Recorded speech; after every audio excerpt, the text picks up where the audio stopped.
The Mifflin County School District is proud to present the Mifflin County High School Marching Band. This year, the band presents the show Medusa. The tale follows our hero, Perseus, as she hunts the evil Gorgon, Medusa, a mythical creature that with one look can turn anyone to stone. Perseus' task will be a very challenging endeavor. Will our hero prevail or become yet another one of Medusa's trophies? The music soloists in tonight's show are Reese Bennett on trumpet and Aaliyah Deal on clarinet. The field conductors are Aaliyah Deal and Hannah Jones. The guard soloists are Emily Banks, Natalie Hawbrook, and Gabby Swanger. The actors are Leah Barahona as Medusa and Anna Miller as Perseus. The Mifflin County High School Marching Band is under the direction of Brandon T. Cayley. The assistant directors are Samantha Gates, Mark Baylor, and Cassidy Mills. The music staff includes Carrie Cullen, Cassidy Mills, Kelly Wagner, and Mark Baylor. Percussion instruction by Andrew Peck, Don Wagner, Cole Cullen, and Carly Croyle. Mallet instruction is by Samantha Gates.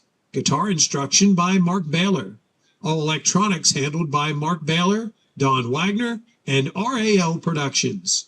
Color guard instruction by Charlie Henry and Alyssa Hanford.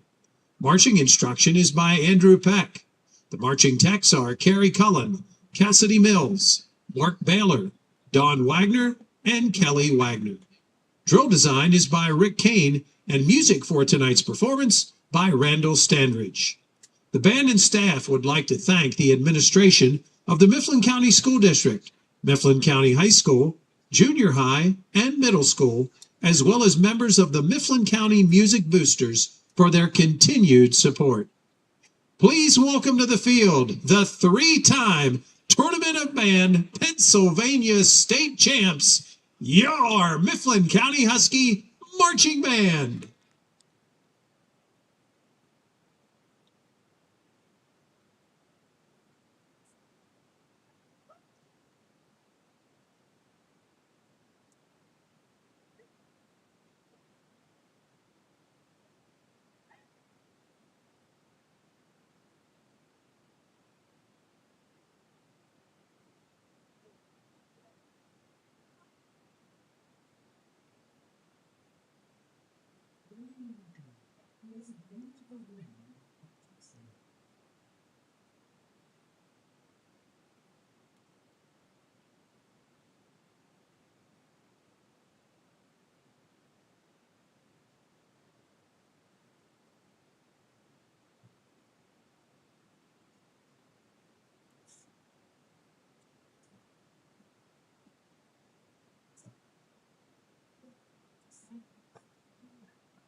Ladies and gentlemen, the Mifflin County High School Marching Band.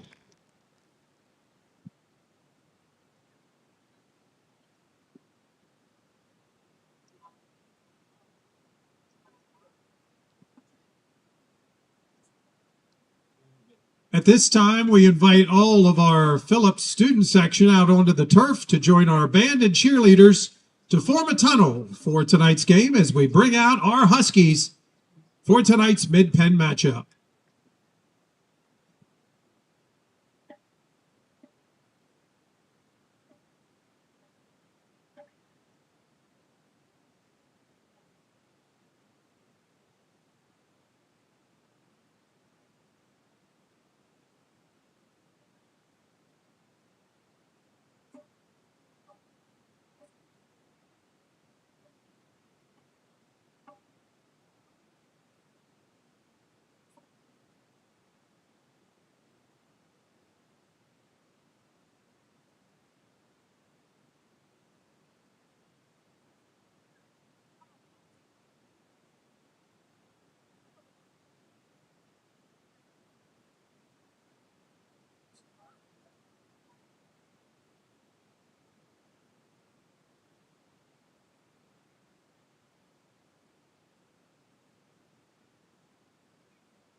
Ladies and gentlemen, welcome to Donald M. Chapman III Stadium, as tonight, Superintendent Vance Varner, Principal Kelly Campagna, and Athletic Director Tish McClay invite us all to welcome our visitors tonight, the Wildcats from Palmyra Area High School.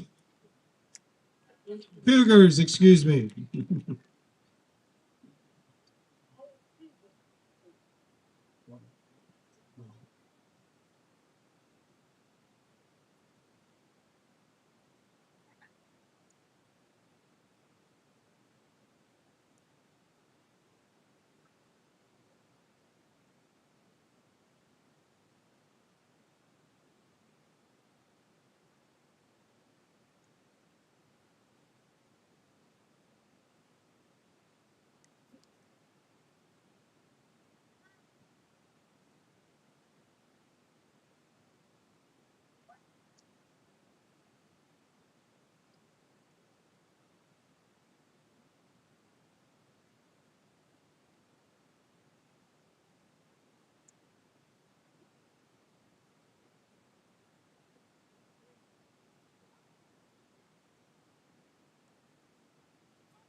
Husky fans, it is homecoming. Let's get on our feet.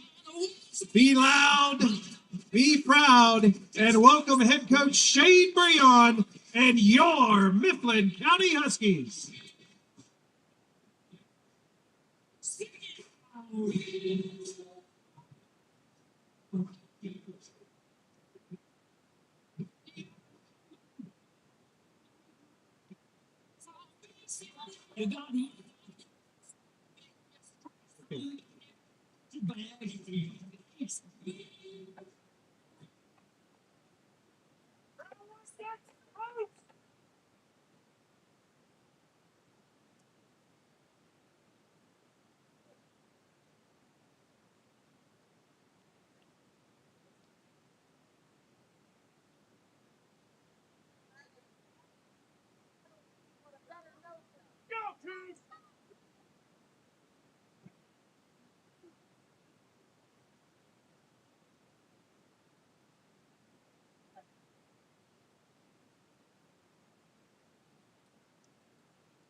Ladies and gentlemen, welcome to Standard Steel Night here at Donald M. Chapman III Stadium.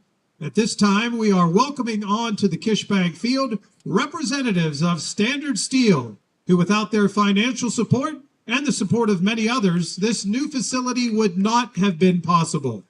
Please welcome the following to the field. Senior Director of Human Resources, Monica Maxwell. Human Resources Business Partner, Jen Ray. Human Resources Supervisor, Angela Wolfley. The Manager of Procurement, Christine Rupert. Vice President of Procurement and Human Resources, Tyler Fida. And being escorted onto the field by Mifflin County Superintendent of Schools, Vance Varner, and Fundraising Committee Chairman Joel Diamond and John Panizzo, please welcome the Chief Executive Operations Officer of Standard Steel, York Takashita.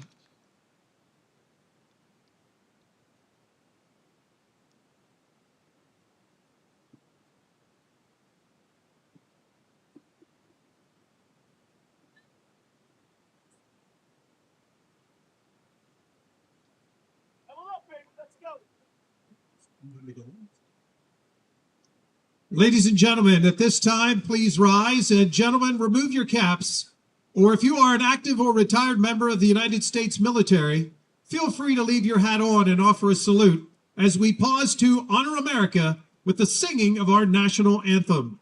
Tonight for homecoming, the anthem is being performed by a Mifflin County alum from the Husky class of 2022.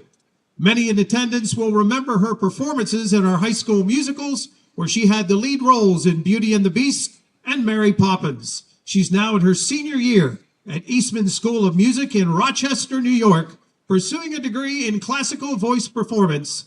Welcome back, Miss Abby Liebegot.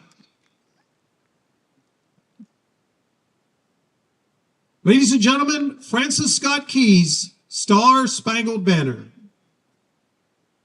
Oh, say, can you see by the dawn's early light what so proudly we hailed at the twilight's last gleaming, whose broad stripes and bright stars through the perilous fight o'er the rampart we watched were so gallantly streaming.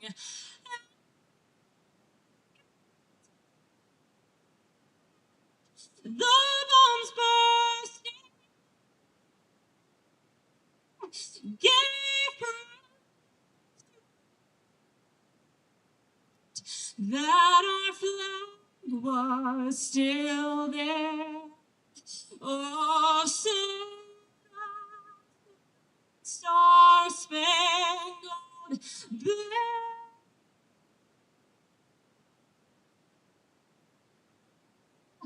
O'er the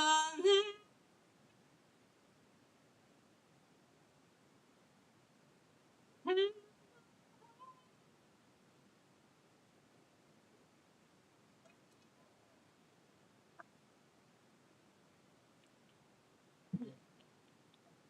Thank you, Abby. At this time, Standard Steel is also welcoming a special guest, alum, to come out onto the field and help on their behalf to conduct tonight's coin toss.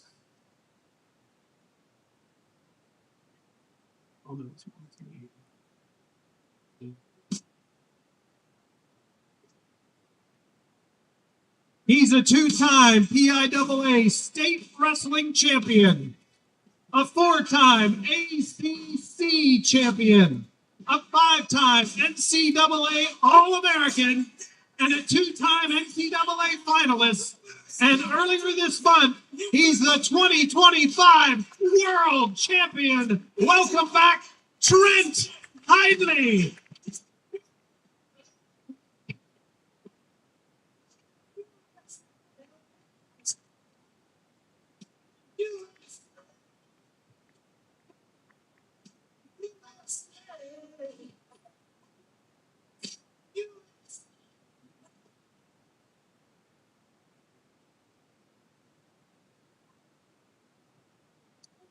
On the field, Trent is being presented tokens of appreciation from Vance Varner, the superintendent of schools, and also he's joined tonight by Chairman Joel Diamond and John Panizzo from our campaign fundraising committee.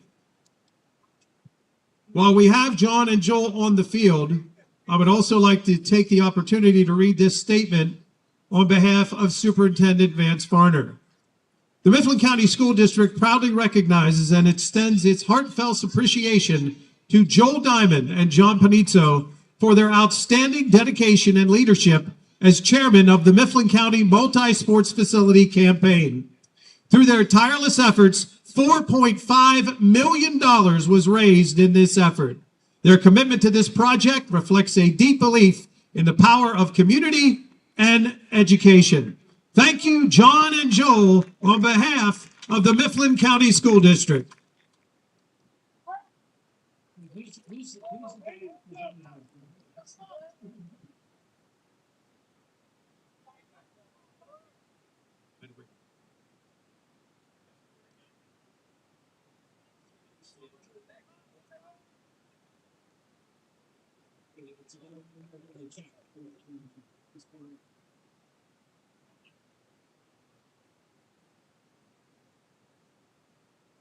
Is it turned on? We have one final announcement before we kick off tonight. Please welcome to the field Mr. Richard Pulio, a board member from the Titan Mercury Wrestling Club, who has a special presentation for Trent. Mr. Pulio, take it away.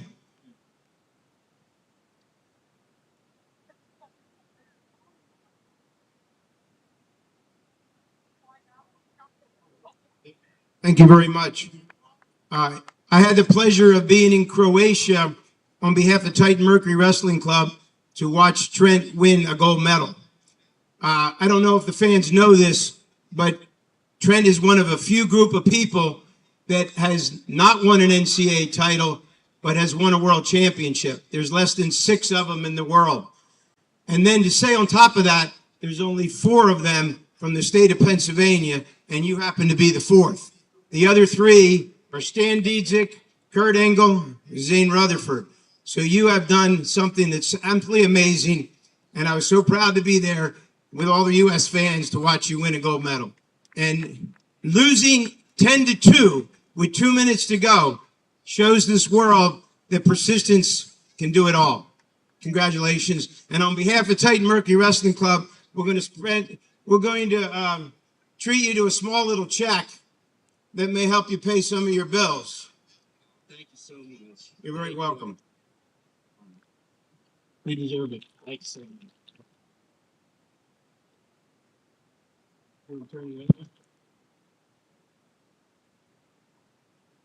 Congratulations. You guys pay tax on it.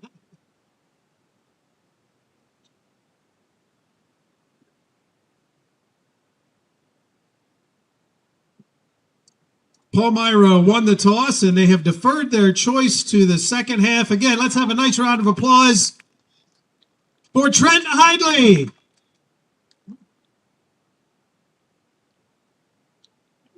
Dustin. Hey, I just wanted to take a couple of seconds and thank everybody out here for the opportunity and everybody in the crowd for showing up and being such a great supporter of Mifflin County athletics, and myself included. It's a dream come true to represent Mifflin County, represent the United States, and I hope if you can take anything away from what I did last weekend, it's that you can accomplish great things even from Mifflin County. So I'm just super blessed to be from here, to represent this area, and there's more to come. Thank you.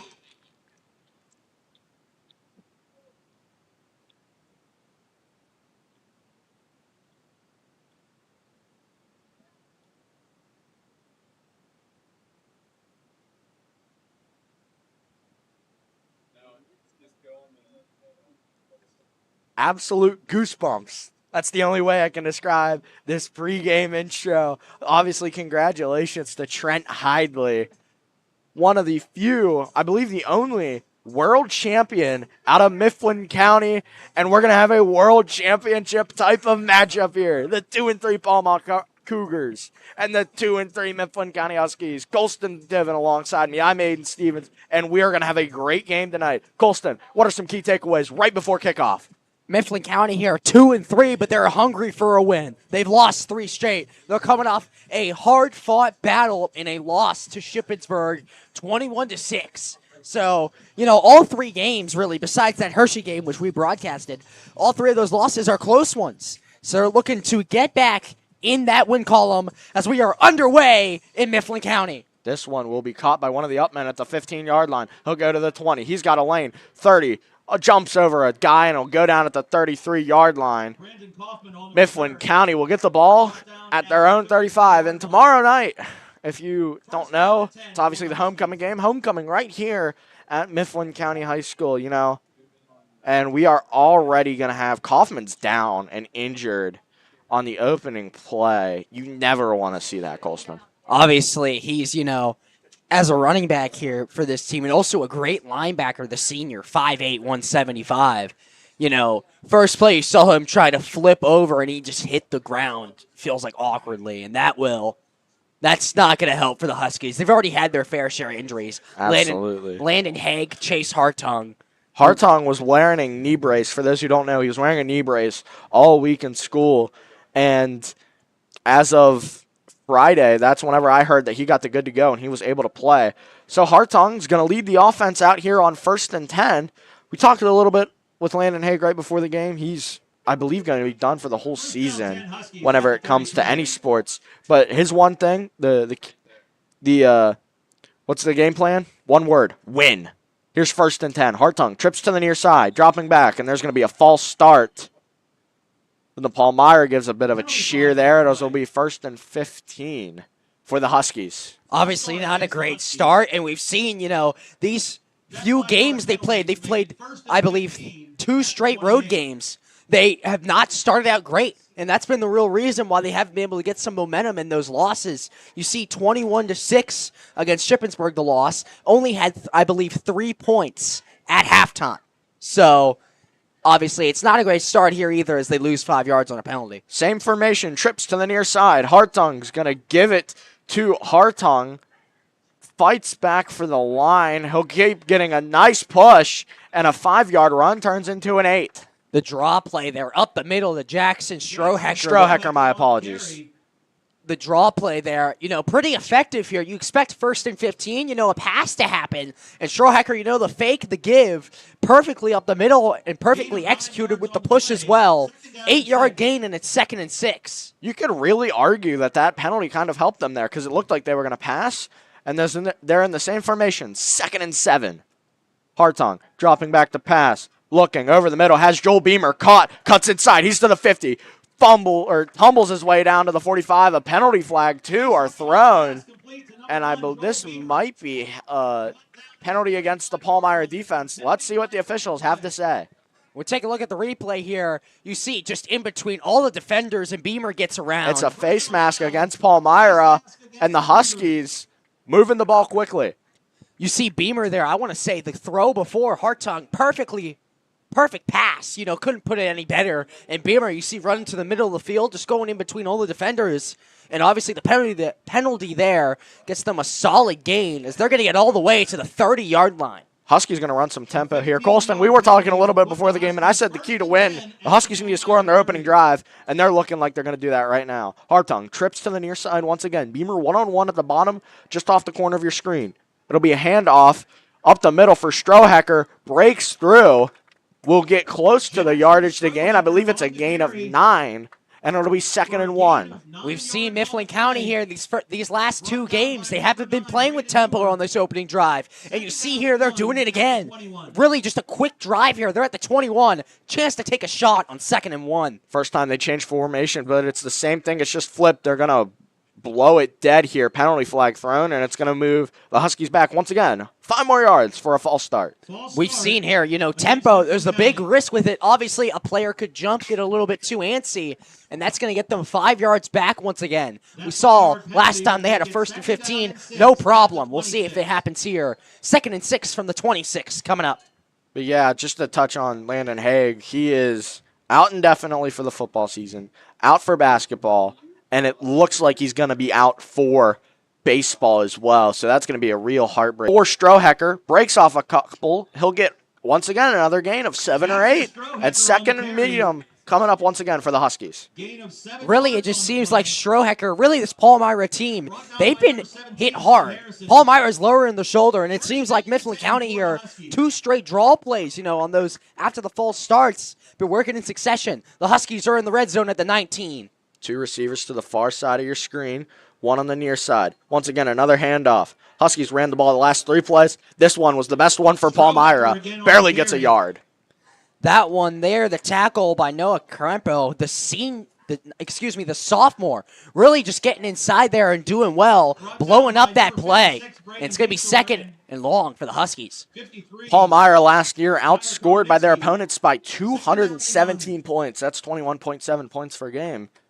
And they got their first conference win in 2 years last year against Waynesboro in a 9-7 low-scoring victory. Trips to the far side of the field.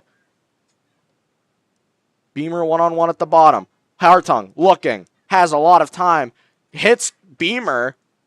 He'll fight for around 5 yards, maybe 6, and it'll be 3rd and medium to go. As we're in the middle of these 2 plays, we're going to let you know a little bit about these 2 teams. Palmyra is 2-3 on the year. They're coming off a win, as Aiden said, low scoring against Waynesboro, 9-7. But they were 1-9 last year. They won the opener and then lost the rest. And they haven't beaten Mifflin County since the 21-22 season, in which they won that game 42-13. So Mifflin County trying to keep that streak alive, and they've got a 3rd and 5 to prove they can score here. First time that the offense hasn't been in trips all night. Hartung dropping back to pass. Looking. Here comes pressure. Hartung rolling out, throwing it too high towards one of the cheerleaders, and that'll be 4th down. And could we see our first field goal attempt at Donald M. Chapman Stadium? We really, Beamer as the kicker, he hasn't got a lot of practice. We'll see if they go for it here. We're going to have 4th and 5. Really started out with some great tempo. Now they've been slowing it down. I think they're going to go for it here. Unless they're going to run the same personnel to kick the field goal. Obviously, the tempo, really, it seems like they slowed down as they got more down the field here for Mifflin County. And that's really what's going to dig them in. And it's going to be a timeout for the Huskies. So this gives us some more time to dive into both of these teams like you were talking about, Colston. For the Huskies, 2-3, but have lost 3 straight. We broadcasted their first 2 games, which were both wins, over Central Mountain and Northern York. Was outscored by only 50 total points from last season, despite the 4-6 record. The Huskies have been competitive in all of their losing games, despite losing 3 straight. Obviously, like you talked about, Mechanicsburg put 40 on them last year. Heading into halftime, it was a 7-0 game. This defense, we know what it can do. We know what the defense can do. Lost to Shippensburg 21-6 last week, and this Mid-Penn, we cover mostly Mifflin County, but we do talk about other games in the Mid-Penn. The biggest game of the year, in my opinion, in the Mid-Penn, where you have Mechanicsburg traveling to Redland. Redland was a 2-win team last year under Coach Thomas, 5-0. Here is, speaking of 5, here's 4th and 5. It'll be trips to the near side, Beamer off your screen. It'll be Hartung, and Palmyra jumped. And I believe it's going to be a 1st down, depending on the yardage. Palmyra is not happy. Hands on heads, and they're confused. Obviously, 4th and 5, depending on how much that 5 is, we're either going to have 1st and goal or 4th and inches. And it's going to be just a little bit short. They're going to call it 4th. 4th and maybe a foot. We're going to have some personnel change They are going here. Are they moving it? I don't know. Measuring. And it's going to be 1st and goal for the Huskies. It is 1st and goal. My apologies. Thank you, Colston, for picking me up on that one. So Mifflin County here, they've got the playbook's open now. Heavy set, fullback in there. as well as Strohecker, a tight end. They're going to give it to Strohecker. Looking, cuts back inside. He'll get a yard, maybe back to the line, if that. And we can already see some wide receiver cornerback getting chippy here. I believe Gavin Harrington from Mifflin County with the block. We've, both these teams 2-3 on the year, so it's not the start really that you've wanted. So, tensions can run a little high at these mid-season games that could pay, dividends on how you're going to do the rest of the year. Obviously, 1 yard there for the Huskies, not what they want. They're behind the sticks here with a 2nd and goal at the 9. 2nd and goal at the 9. It'll be trips to the near side. Weaver, the one-on-one on the outside. Strohecker, the back. Beamer, Hartung, and Farley are the receivers. Hartung dropping back, looking, surveying, throws a bullet, picked off by Palmyra. He'll bring it out to the 10, to the 15, to the 20. Going to the 20, gets tripped up by his own player at the 23-yard line, and that drive is killed for Mifflin County. The drive all the way downfield, that momentum killed by Jake Selhorn, the linebacker senior, 5'8", and he just, stays inside. You see Hartung try to fit it in that small gap, jumps the route, and that's not the start Mifflin County wanted, as Palmyra is going to start at the 22-yard line. Cougars are getting hyped on their sideline. I'm telling you what, from what I've seen compared to other teams, this Cougars team has a lot of emotion. And you guys can't see this, but they have a turnover chain by the looks of it. Here's 1st and 10 for the Cougars. At quarterback for Palmyra is going to be number 8, as it's going to be a screen pass that's dropped. I'm going to roll it incomplete. Quarterback, Roman Russick, plays quarterback, defensive back. He's a junior, 6'2", 185. And he's led the Palmyra Cougars to their first conference win in a year and a half. 7:30, just a little over halfway into this first quarter. Colston Diven alongside I'm Aiden Stevens, and we're going to have a 2nd and 10 here. Huskies had a great drive going. One bad pass completely throws off a drive, and early in the game, this could throw off the whole mood of the game. It'll be a 2-back field, 2 receivers to the near, 1 to the far. Shotgun, running back in motion. Triple option. He's going to fight barely to get back to the line. There was confusion there between the quarterback and running back. Russick kept it himself, and he'll get back to the line. Maybe a yard. It'll be 3rd and 8 officially. I feel like what really happened was, I don't think it was an option play. I really think it was just the running back didn't take the handoff. So Roman had to see what he could take by himself, and it's only going to be a gain of 2. So Palmyra here, Mifflin County started out great. Those draw plays getting them yards. Palmyra could go 3 and out, 3rd and 8. This is a big down for the Huskies defense. Top 3 in the mid-pen when it comes to points allowed. Trips to the far side of the field, 4 down linemen for the Huskies. Dropping back, here come the Huskies. Looking, airing it out deep down the field. Has a man overthrown. Looking for the hands of Braden Hoover on the streak. It'll be 4th down, and the Huskies, after the interception, get a big 3 and out. The 6'2 to 6'2 connection, that's the one you want to look for. Quarterback to tight end. And Palmyra there, you want to take the edge off, try and throw it deep and see if you can get something going. One-on-one coverage, and nothing goes, and Palmyra looks to be 3 and out. Hoover said, quote unquote, that this game was extra personal to him. And that would have been a big personal catch right there. Here's the 4th and 9 punt. Here come the Huskies. Sky high punt will bounce at the 45. Is going to take a Palmyra roll all the way out of bounds at the 25-yard line. So we'll call it a scratch. Neither team scores. Just 30 seconds above halfway. 6:29 left. Colston, have anything you want to add before we head to our break? Feels like Mifflin County here, really, even though Palmyra got the pick, has, I feel like, most of the momentum.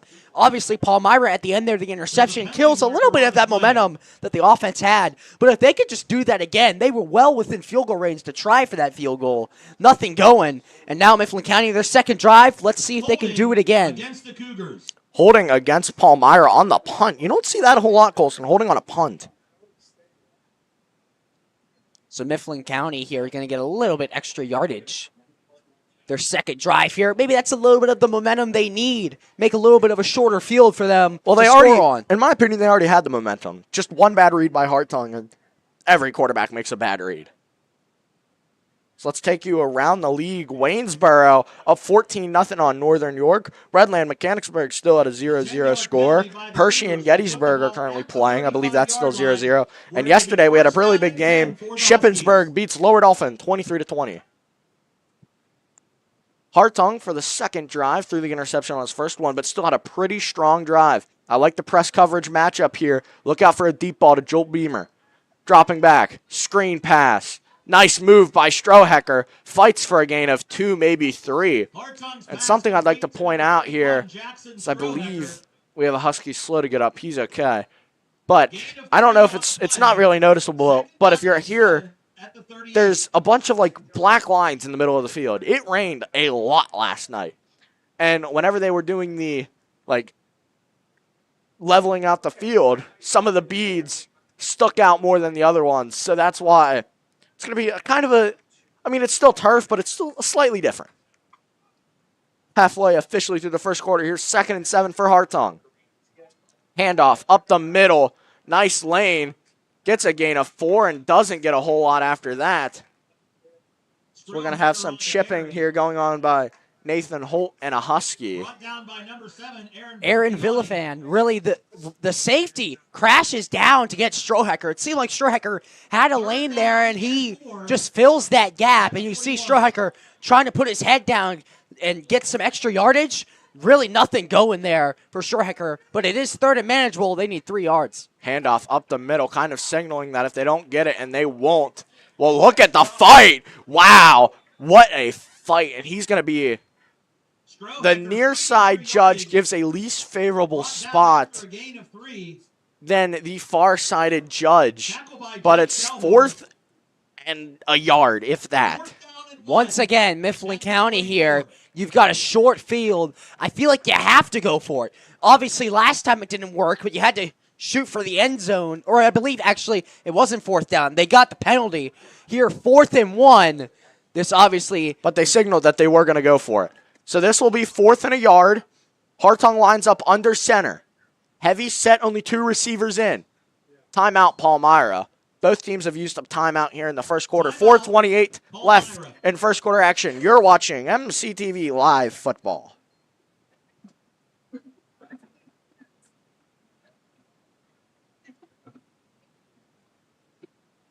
For over a century, Kish has been more than just a financial institution.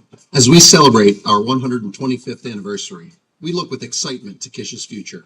A future where our values of service, performance, trust, and community will remain as strong as ever.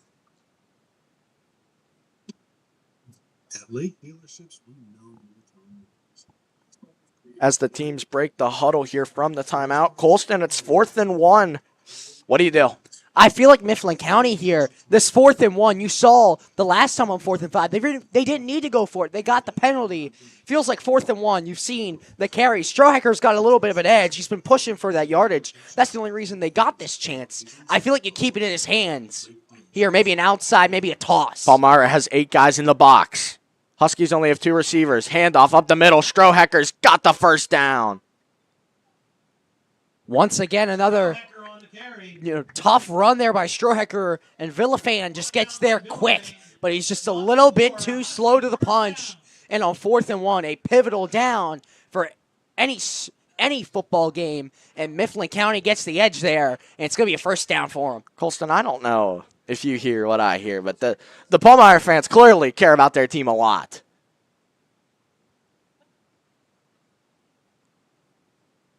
So here comes 1st and 10. 2 receivers to each side of the field. Dropping back. Hartung looking. Screen set up for Strohecker. Penalty flag thrown. Hartung throws it. Nobody near the area, but we do have a penalty flag down in the vicinity of holding. Let's see what the official call is. Penalty flag on the play. I will say, 8 minutes into this game, there's been a lot of laundry. Holding against the Huskies. The Palmyra fans give a sarcastic cheer. So it'll be 1st and 20 now. Huskies have overcame penalties before, but those were 5 yards. This is double that at 10. 1st and 20 at their own 43.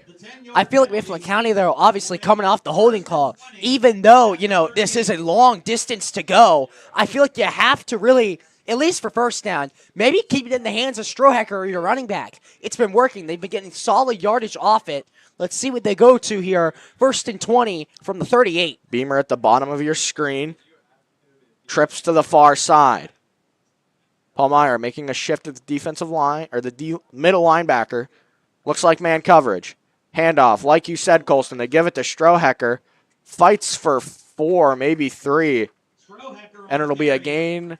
It'll be 2nd and 16 or 17. They'll mark it 17. Shellhorn once again just getting inside there. This is the second time already that the sophomore has been able to get inside. And he really has just been, electric, it feels like so far. Even for that linebacker spot, he's a very quick linebacker. And he can get to the running back fast if nobody blocks him. Only gets 3 for the Huskies. Now they're behind with the 2nd and 17. Trips to the far side.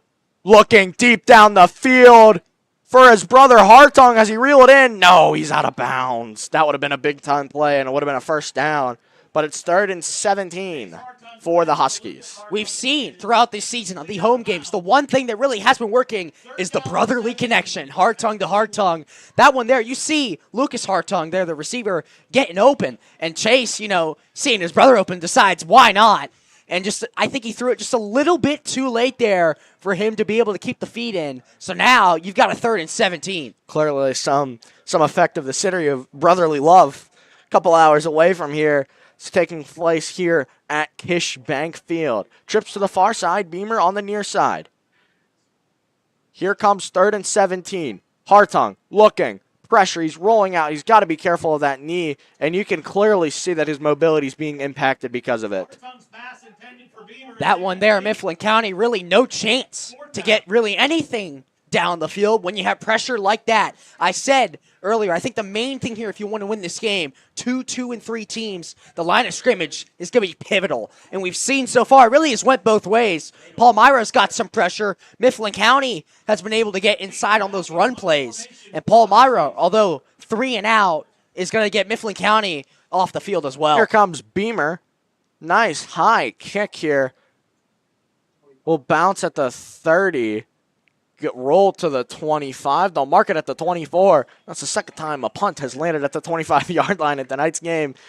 Speaking of the number 25, 2 minutes, 52 seconds remaining in this first quarter, my apologies. You're watching MCTV football.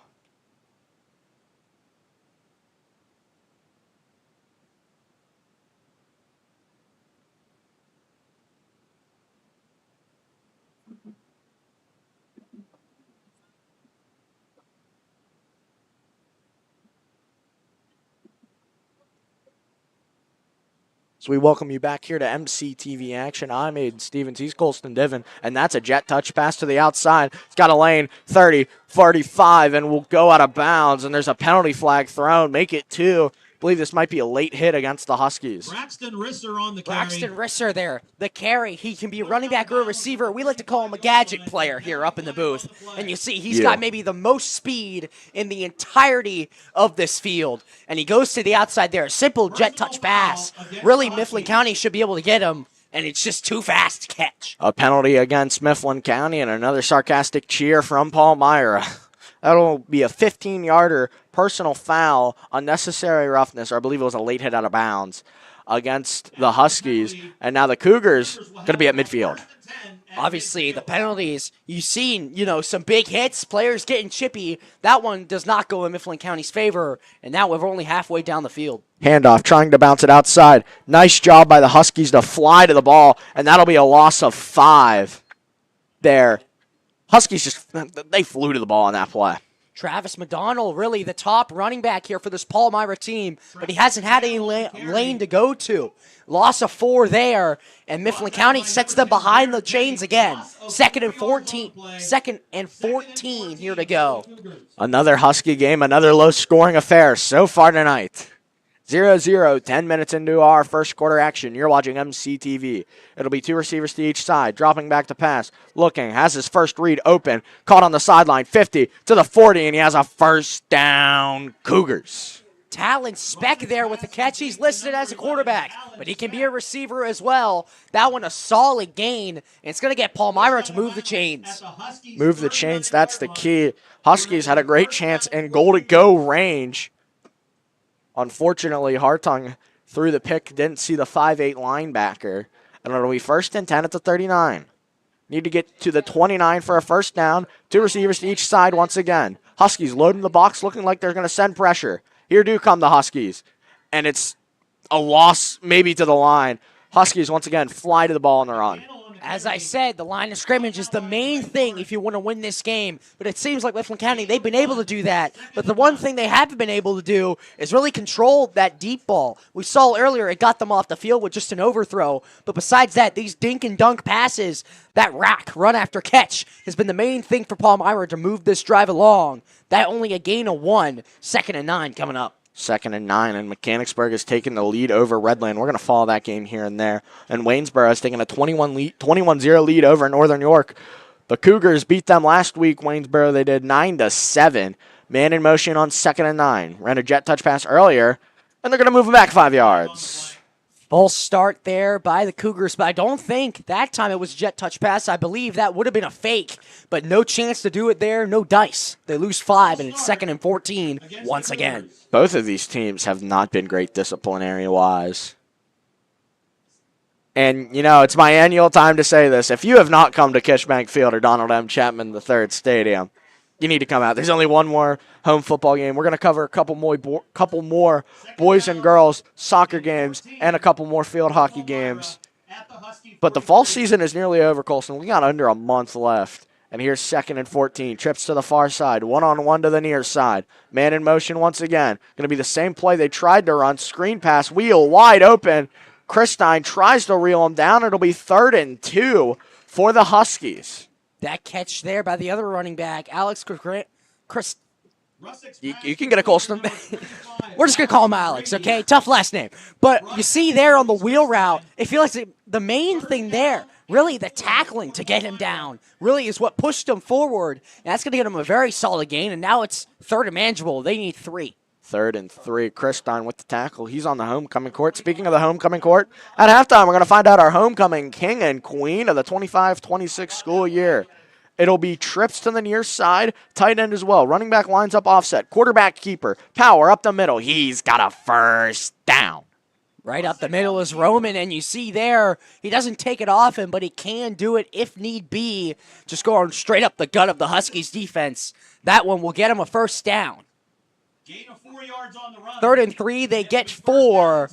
First down for the Cougars with 10 seconds left to go. Did Mifflin County call a timeout? No, the clock is now running, and they're going to take it to the end of the first quarter. Another quarter, another 0-0. We're tied at zilch apiece. You're watching MCTV when we return 2nd quarter action from Donald M. Chapman Stadium. That's the end of the first quarter, and we are scoreless.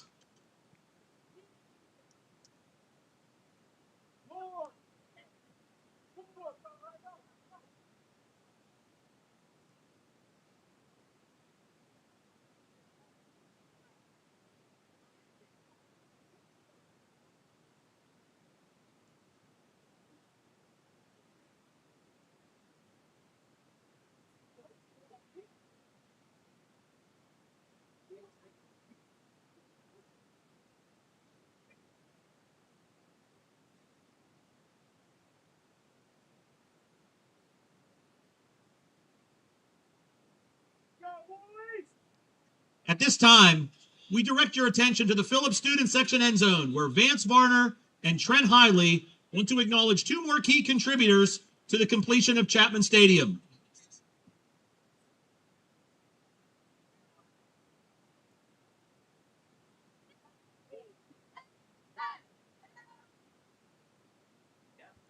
Here's 1st and 10. Sorry, I thought we'd had an announcement. Play action pass. Looking, slings it, diving catch there on the far side of the field. And it'll be a gain of 4, maybe 3. So it'll be 2nd and 7 or 6. That diving catch there, number 10, Peter DeGardra, the senior, 6 foot, so he knows how to keep his feet in bounds. He's had experience.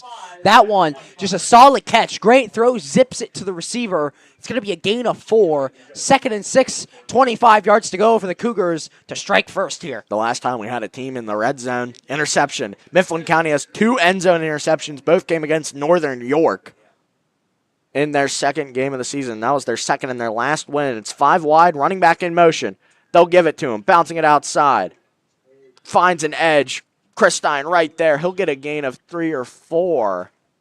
Once again, it will be 3rd and medium for the Cougars from Palmyra. Travis McDonald there just taking that jet touch pass, seeing him go to the outside there, and it just seems like, maybe Palmyra getting away with a hold. Nothing called here as the clock is stopped. We'll see what it is for. This, it's 11-11. Make a wish, Colston. That's why. 11-11 left here because he went out of bounds, Colston. That's probably why. That would make sense. No gain on the play, so it's going to be 3rd and 6. 2 running backs in, 2 receivers to the far side. Running back in motion.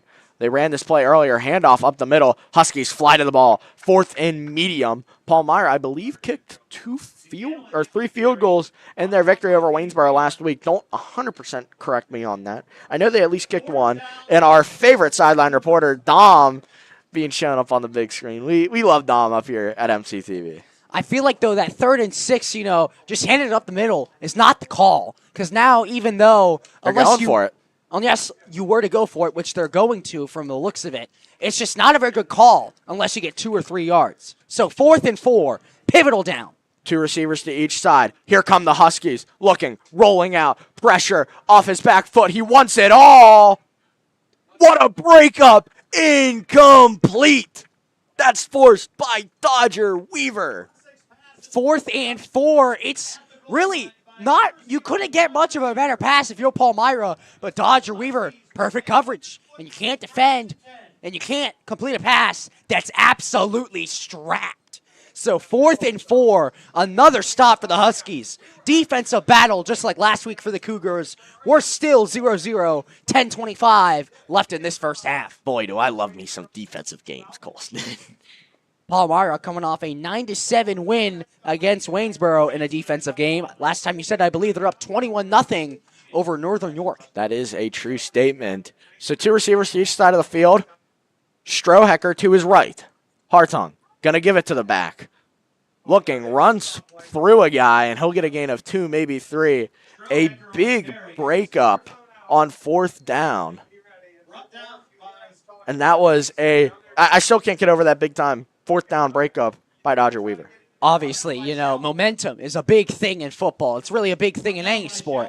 And, 4th and 4, you get a breakup like that, it could lead the next drive to the first points of the game.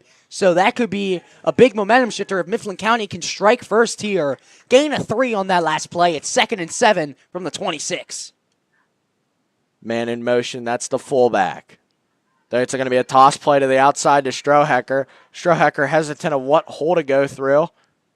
He'll get about a yard, if that, maybe 2. So it'll be 3rd and medium coming up for the Huskies. Seems like Mifflin County here, we've seen so far, the offense has run through Strohecker, no pun intended. And it feels like so far, really, they started out great with those draw plays. But ever since then, it's been maybe 2-3 yards a carry.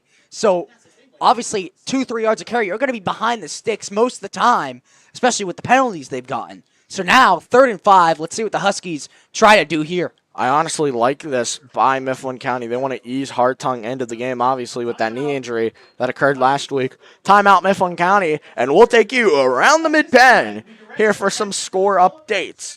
Currently in the second quarter, Mechanicsburg is beating Redland 7-0.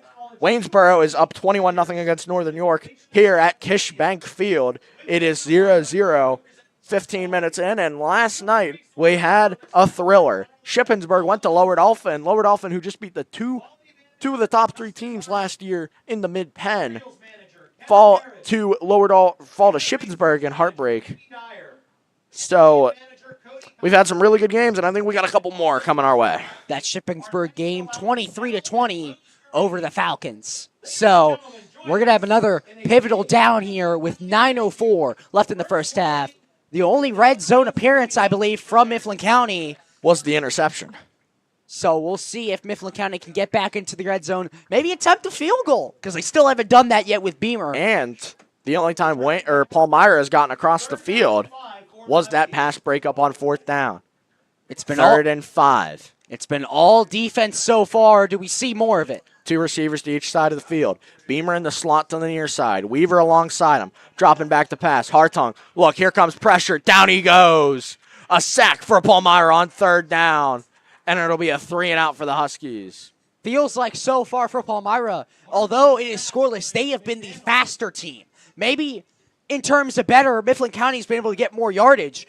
They've been maybe a more physical team. But Palmyra off the edge, really the rush there, that jet touch pass. They're a faster team than Mifflin County. And on that edge rush, if they can get inside, Hartung likely won't be able to escape. So once again, the defense comes up big, and it's 4th and 16 and a punt to come. 4th and 16. We said that last year, and it was probably one of the most historic moments in Mifflin County football. Here comes the punt. Barely going to get across midfield. Did it touch a Cougar? No, it'll go down at the 39-yard line, and it'll be a 1st down and 10 for the Cougars when we return on MCTV. By Jacob Traxler.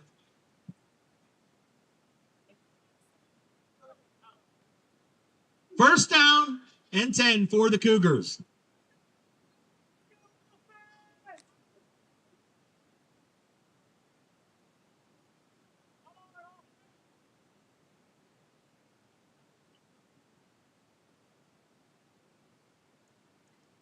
The whistle blows here as we head back to football action on 1st and 10 run. Nice cut there to get back to the line. I believe a penalty flag was thrown. And the Huskies, you can already tell this game's getting chippy, Colston. McDonald there on the carry. You see Mifflin County isn't set. So really, that tackle there late is really the main thing, the tackle there at number 10, Jared Kenny. So obviously not being set, that's a major thing. And the Cougars, now a holding call. So really Mifflin County off balance there, and it still works out for them. They are going to accept the penalty, 10-yard penalty. It's going to be 1st and 20. You wrapped it up there perfectly, Colston. Usually have something to follow, but there I don't. Here's 1st and 20 for the Cougars. They've had one drive across midfield. That drive was the 4th down breakup by Dodger Weaver. Trips to the near side, dropping back, set up for a screen pass, a little bit high. The Huskies all over it. You want to talk about a fast defense, Colston? Take a look at the purple. Gavin Harrington, just seeing the catch there by Braxton once again. It worked last time. He says, not in my house, and just slams him down. So 2 straight plays now. The penalty, and now the loss of 4 there. 2nd and 24 from the 26. They need to get to midfield for a 1st down. 2nd and literally a quarter of the football field. So it'll be trips to the far side, running back, and receiver 1 to the near side. Here come the Huskies. 5-man rush, pressure, looking, steps out of it. He'll get back to the line, maybe a gain of 2, but it's still 3rd and 20 plus. Roman there, seeing the coverage, Mifflin County blanketed, just decides to keep it and try to get some yardage of his own. The Huskies there all over it. Perfect coverage from both the pressure and the DBs. There you go. There we go. That's the word. And it's only going to be a gain of 1. You got to play deep here for the Huskies. Here's 3rd and 23. I was talking to Jaden Smith here a couple days ago. I believe it was yesterday. He's been in an arm cast all week, and he's still out there. He's wearing what they call a club, protects all of his forearm, but he still leaves the fingers open. It's 2 receivers to each side on 3rd and 23. Here come the Huskies once again. Pressure, rolling out, chasing, trying to get a guy. Hits a guy wide open over the middle of the field. Still nowhere near the yards to go. And it'll be 4th down and another 3 and out for the Huskies. What I would like to note there on that play, I think the biggest thing, Palmyra put a new quarterback in. That was number 5, Jackson Robinson, the freshman, coming in for Palmyra. It's not going to be a big gain, only a gain of 9. It's going to kill the drive. But still, freshman coming in here, that may be a big change for Palmyra if they stick with it. I think it was just because of the hit that Roman took here, as here comes the pressure, nearly blocked by Smith. That punt's going to take a backspin. Not a favorable bounce for the Cougars. That one's going to be down at the 38-yard line. 5:44 left to go in first half action on MCTV. The Palmyra punt down by number 22, Thomas Steelman. Husky football, 1st and 10 at their own 37.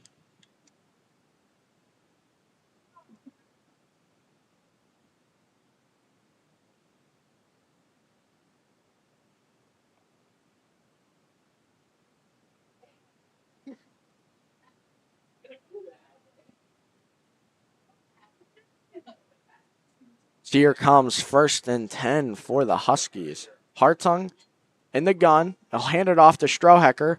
Strohecker has been the real leader for this offense so far tonight.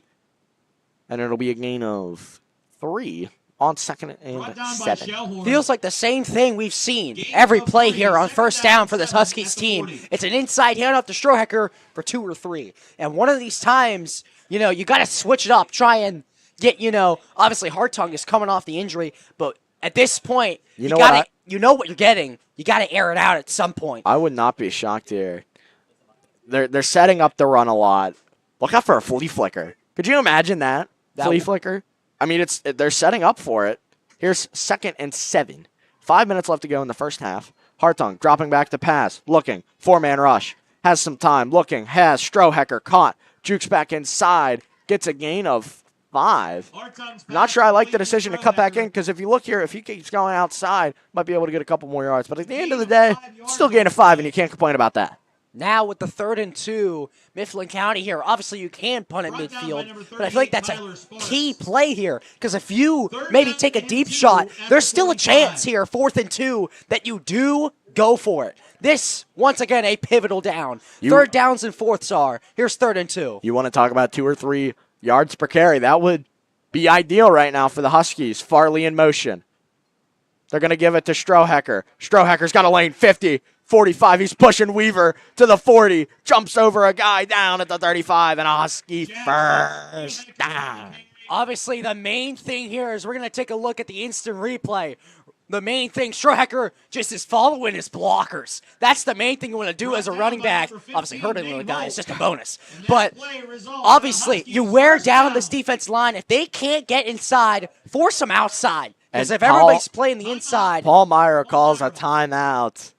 They're rattled by that play. As I was saying, if you see all the inside runs, if you play them inside, you saw they were filling the box. Why not go outside?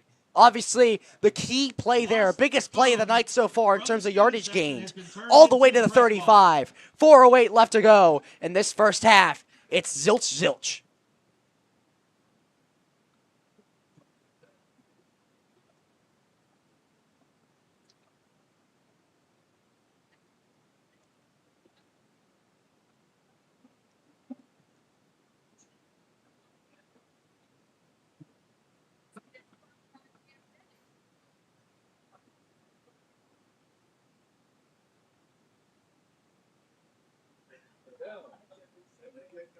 4 minutes, 8 seconds remaining to go in first half action at Donald M. Chapman III Stadium. It'll be tripped to the far side. Weaver one-on-one on the near side of your screen. He'll be matched up against Reed. Hartung, gun. Dropping back, draw play. It's worked well for the Huskies tonight. This one, not as good as the others, but still works, and a penalty flag thrown. And I believe it'll be against Mifflin County. Let's see here. Not sure what the penalty's on. It's going to be against Mifflin County. I believe that was 15 Nathan Holt, wide receiver and punter. He's looking at his hand. He's wiggling all his fingers. That's good to see. Might be dislocated. It didn't look pretty, I'll say that. Penalty there will lose Mifflin County 10 yards once again, and you see them driving down the field. Not what you want. 1st and 20. As we said, those 2-3 yard rushes aren't going to help you now. So we'll see what they've got dialed up in the playbook. It's going to be 1st and 20. That's a nice shot right there. Helmet versus helmet. Cougar versus Husky. 1st and 17 officially. The 43. Handoff up the middle. Strohecker once again. gets tackled after a gain of 5. It's 2nd and 12. That's the freshman Mason Kepper getting the tackle there. That's a textbook tackle, go for the legs, and it stops Strohecker's momentum on a play that looked to be a big gain. It's now going to be once again 2nd and 13 behind the sticks once again. Look for something quick over the middle to Beamer. That's worked twice for the Huskies so far on a 2nd and 8 and I believe a 2nd and 10. They've converted big yardage plays on that one whenever they hit Beamer. So it'll be trips to the far side. Beamer at the very top of your screen. Weaver at the bottom. Dropping back to pass. Looking. Hartung. Pressure. Has to step up. Spins out of the pressure. Looking. Down he goes. And you have to be careful with the knee. He's been nursing it all week. He's had a brace on during school hours. But it'll be 3rd down and 15. Obviously there, once again, I said Palmyra has the speed to get to the quarterback if they can get off the blockers. And you see there, it feels like everybody was in the backfield for Palmyra. Gotta expect to play deep here if you're Palmyra, maybe only 3 rushers. 3rd and 15 coming up. The main thing here I want to point out, each team has taken 2 of their 3 timeouts already, so we're only going to have 1 timeout for each side. That could be pivotal if you're trying to drive down the field here late. We're officially at the 2-minute mark. Huskies got to hurry to the line. They have 3 to snap. And obviously, without 1 more timeout, Hartung barely gets it off. Oh, they're gonna call. Are they gonna call the delay of game? They usually give a little bit of leeway on the delay of game, but Delay of game not against the Huskies. absolutely none there. They were snapping it as it hit 0. They throw the penalty flag and bad gets to worse. Now 3rd and 20, and now if you're Palmyra, now you got to play super deep. So 3rd and 20 here. Obviously, got to expect the pass. Maybe that draw play could draw up something here. As Aiden said, maybe expect a flea flicker, a little bit of trickery. I think Beamer could hit a 60-yarder from this range. It'll be trips to the near side. I feel like it'd be like 65. They are Palmyra's deepest players, 15 yards off the ball. Hartung looking deep, triple coverage for his brother. Penalty flag thrown off the hands of Hartung. But I believe PI is going to be called, and it'll be a 1st down Mifflin County. Holding against the defense is the call, and that's an automatic 1st. Obviously, Palmyra, that's a backbreaker. Triple coverage. It's an arm punt if it's intercepted. And obviously, you can't hold, brotherly connection once again. Trust in his brother to come down with it or maybe even force a penalty. Does there. 3rd and 20 turns into 1st and 10 for the Huskies. Brotherly love right there. Had a yellow hacky sack along with it. With the penalty flag. Is it still? Is it? I'm pretty sure it's an automatic 1st. No, it's going to remain 3rd down. My apologies. 3rd and 10. So it gets back to manageable. And I think we've had 3 straight plays with penalties, Colston. Correct me if I'm wrong on that. I believe we have 3rd and 10 for the Huskies here. 15 seconds on the play clock. Hartung takes a look at it. Sees he's fine. Farley on in the slot, dropping back, looking, has a quick out to Hartung, overthrown, and it'll be 4th and 10. And I believe this is going to bring out Beamer and the punt team. 1:46, 1 timeout. Do you think about maybe punting, maybe going for it? It'd be a very short punt. The Huskies at the 35-yard line of the Cougars. They're going for it. Hartung's still out there. I really don't hate this call because you've seen the defense here. Palmyra's been a running team in this first half. They haven't been able to get much yardage, been behind the sticks due to penalties, stopping the run. Their one pass over 10 yards of air was broken up by Weaver on 4th down. Here's 4th and 10. Hartung dropping back, pressure, looking over the middle, and his own offensive lineman got in the way of Lucas. And that one's going to be incomplete. A turnover on downs. 101 seconds to find Pater for the Cougars. Let's see if they're going to bring in the freshman or are they going to bring back Russick? And I think Russick's in the huddle. I just don't really like that play call here. Obviously, you want to try and get some trickery. Strohecker's been the main lead, so why not go for a little screen pass up the middle? If it's completed, obviously a completely different story. But just a messy play there. Lots of offensive linemen in the way.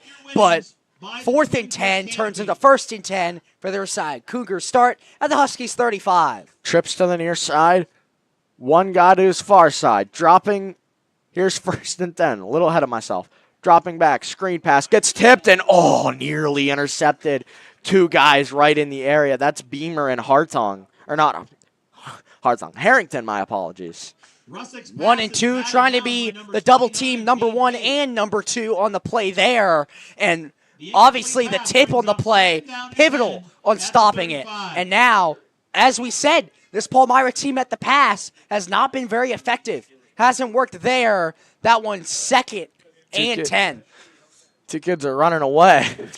Are going to the school. Their parents are here. Here's 2nd and 10. 2 receivers to each side. Play action pass. Looking, rolling out. Looking, still running for his life. Looking, still throwing over the middle. Too short. Incomplete. 3rd down, Cougars. Trying to throw to the freshman tight end, Mason Kuiper, once again. He's a short tight end, 5'6", but he got some speed to him. That's why they listed him at the tight end, maybe try and get that vertical threat. And really, nothing going there. You saw running for his life, and the Huskies could not bring him down. So now, 3rd and 10. The pass has not been working. They're going to have another shot at it here. The Huskies could get the ball with well over a minute left. And we've seen him convert a Hail Mary once this year. You get deja vu? At halftime, stay with us. We're going to find out our homecoming king and queen, and we're going to have a timeout on the field called by Palmyra. Colston, first half takeaways so far. You get a look at the moon here. It's a very beautiful night here at the stadium. I feel like the main thing there, though, that's the final timeout for Palmyra. So if Mifflin County were to go 3 and out, Palmyra is not going to have much time. Or what if Palmyra just converts this first down? So, obviously, comes down to that third down coming up. But we've had 2 straight incompletions. 3rd and 10 from Mifflin County's 35 when we return. You're watching MCTV.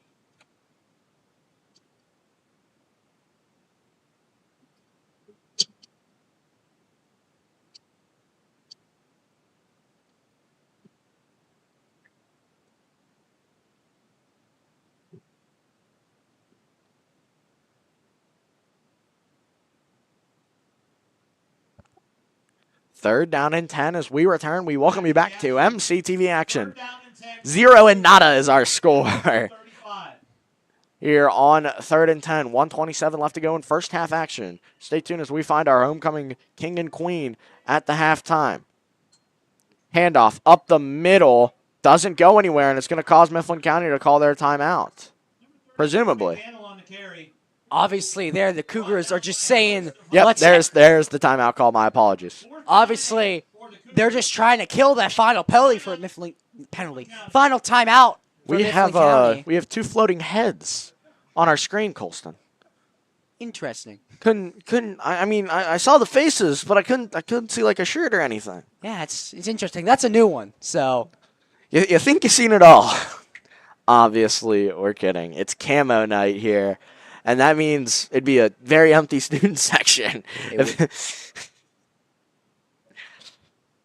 Fourth and 8 coming up here for the Cougars. I like the play call there. Obviously, you want to get the first down, but I think the key thing there, take away Mifflin County's final timeout. Because if you get in field goal range and if you only have 15 seconds, the clock running, you got to rush to get your field goal unit on there. And obviously, Beamer hasn't attempted a kick yet for a field goal. Did you like my camo joke? Be honest. Mediocre at best. 0-0 our score. Palmyra to punt once again. We've seen some pressure from these punts. We'll see what Mifflin County gets here. Watch out for 27, Jaden Smith, as he drops back to block. So we're getting really physical here on the far side. Weaver, this might give Palmyra a first down. That's Zook there, trying to get the return, but his knee hits the ground. We'll see what the penalty is on. It's holding against Mifflin County on the punt return. Dodger Weaver just absolutely dominated his opponent. Obviously, a penalty, a holding call on a punt does not mean Palmyra gets the ball back. It means Mifflin County loses 10 yards. A couple yards, 10.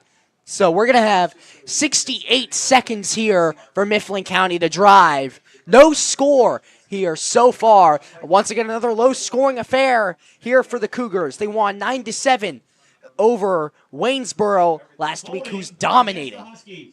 So we'll see here if the Cougars can get 2 straight low-scoring wins in a row.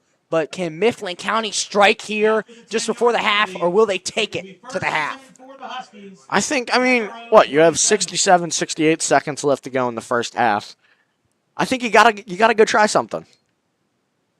1st and 10 for Hartung at the 27-yard line. 2 receivers to each side.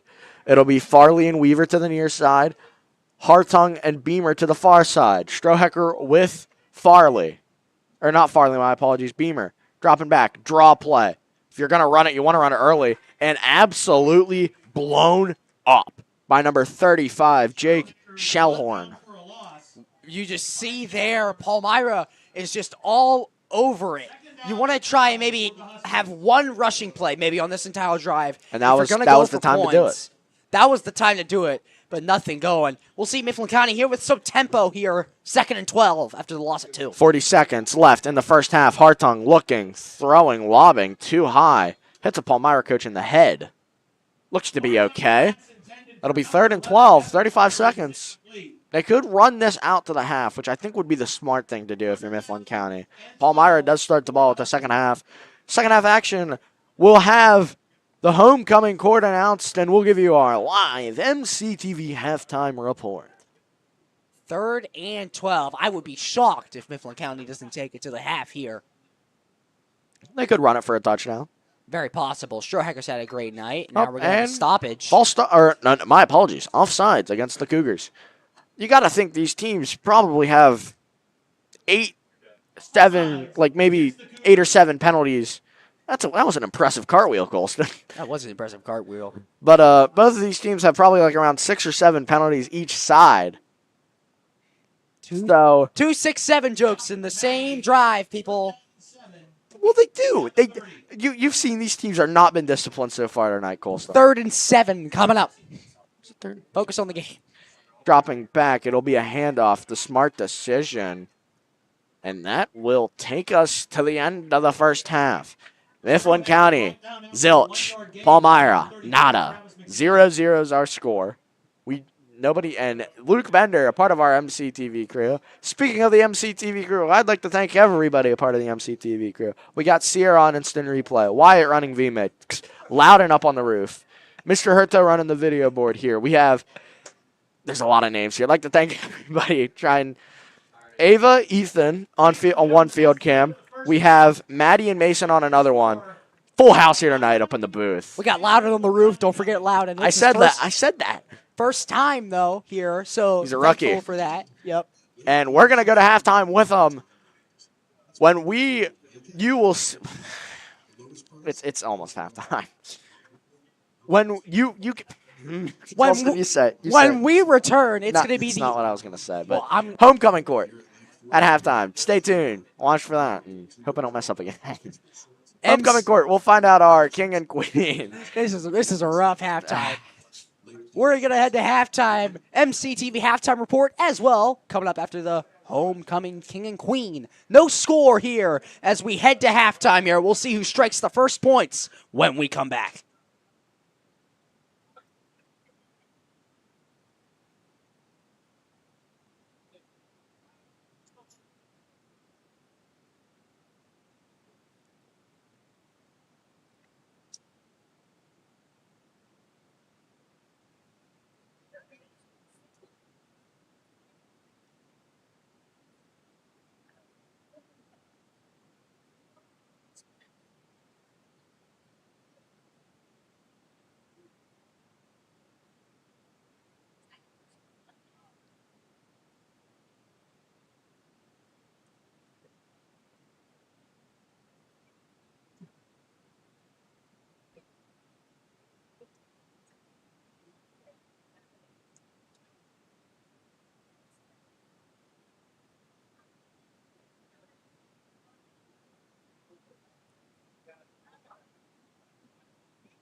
Ladies and gentlemen, the Mifflin County Alumni Marching Band.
Ladies and gentlemen, big round of applause for the Mifflin County Alumni Marching Band.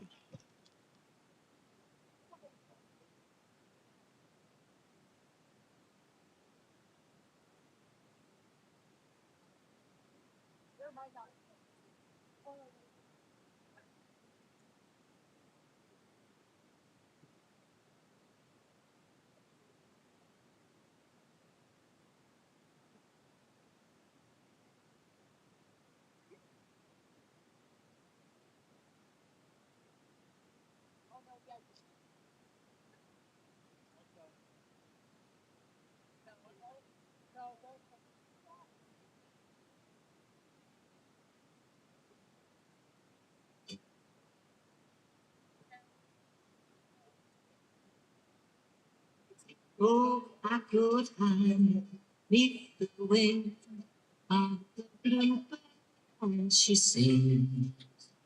The 60 o'clock alarm would never ring. What 6 ring? And I ride, wipe the sleep out of my eye. My shaven praises go, they sing.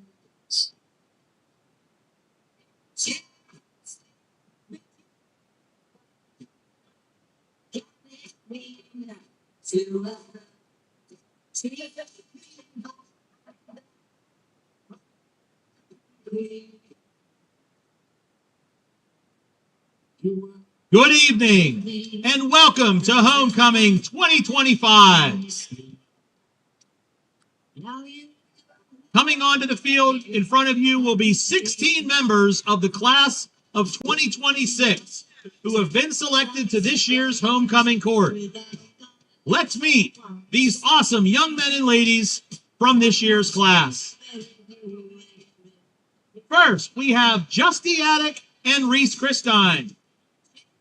Justy is the daughter of Tony and Donnie Attic of Reedsville. When Justy is not walking across the field for homecoming, she can be found working at the Reedsville Dunkin', shopping, and spending time with family and friends. At the current time, Justy is undecided on her plans after graduation. Reese is the son of Brian and Amy Christine of Lewistown. His in-school activities include being part of each the football, wrestling, and baseball teams. Outside of school, Reese enjoys hunting and fishing. After graduation, Reese plans to attend college. Justy Attic and Reese Christine. Next, we have Ava Baker and Reese Hines. Ava is the daughter of JB and Andrea Baker of Lewistown. Her in-school activities include Key Club, Student Council, National Honor Society, Medical Careers Club, and softball. Outside of school, Ava enjoys hanging out with friends, going to the ball field with dad, going shopping with mom, and doing gymnastics with her pet goldfish. After graduation, Ava plans to attend Gettysburg College as a health science major and continue her softball career. Reese is the son of Chris and Christy Hine of Lewistown. His in-school activities include Key Club, Medical Careers Club, concert band, jazz band, and tennis. Outside of school, Reese enjoys hanging out with friends and family, hunting, and golfing. After graduation, Reese plans to attend Penn State University, majoring in biology, with plans to attend medical school for ophthalmology. Ava Baker and Reese Hine.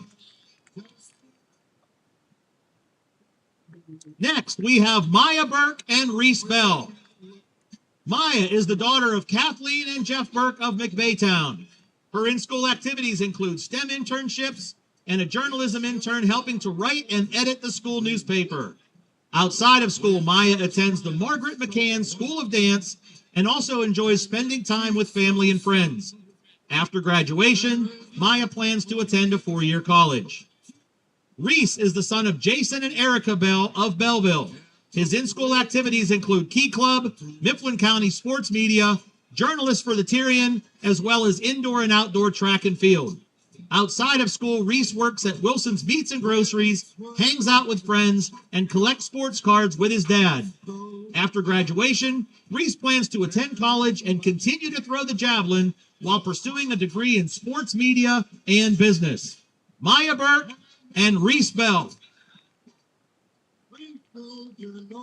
Next is Aniston Byler and Chase Hartung. Aniston is the daughter of Justin and Amanda Byler of Belleville. Aniston is a STEM intern as well as a member of the field hockey team.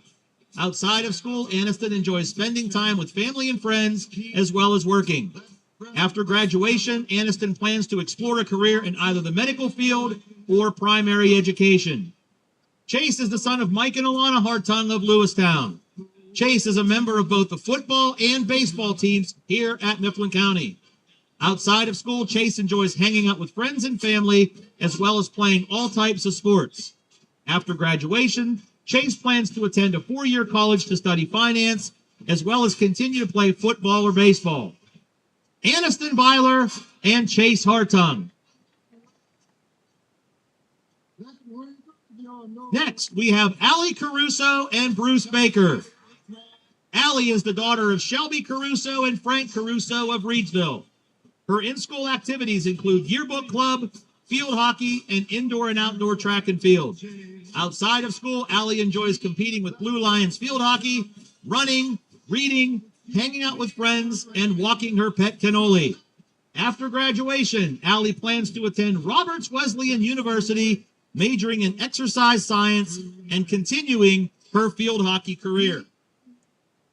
Bruce is the son of Heather and Dan Baker of Belleville. His in-school activities include Key Club and varsity soccer. Outside of school, Bruce enjoys spending time with family and friends, working out, and working at his job. After graduation, Bruce plans to attend a 2- or 4-year college, majoring in business and looking to become an entrepreneur himself.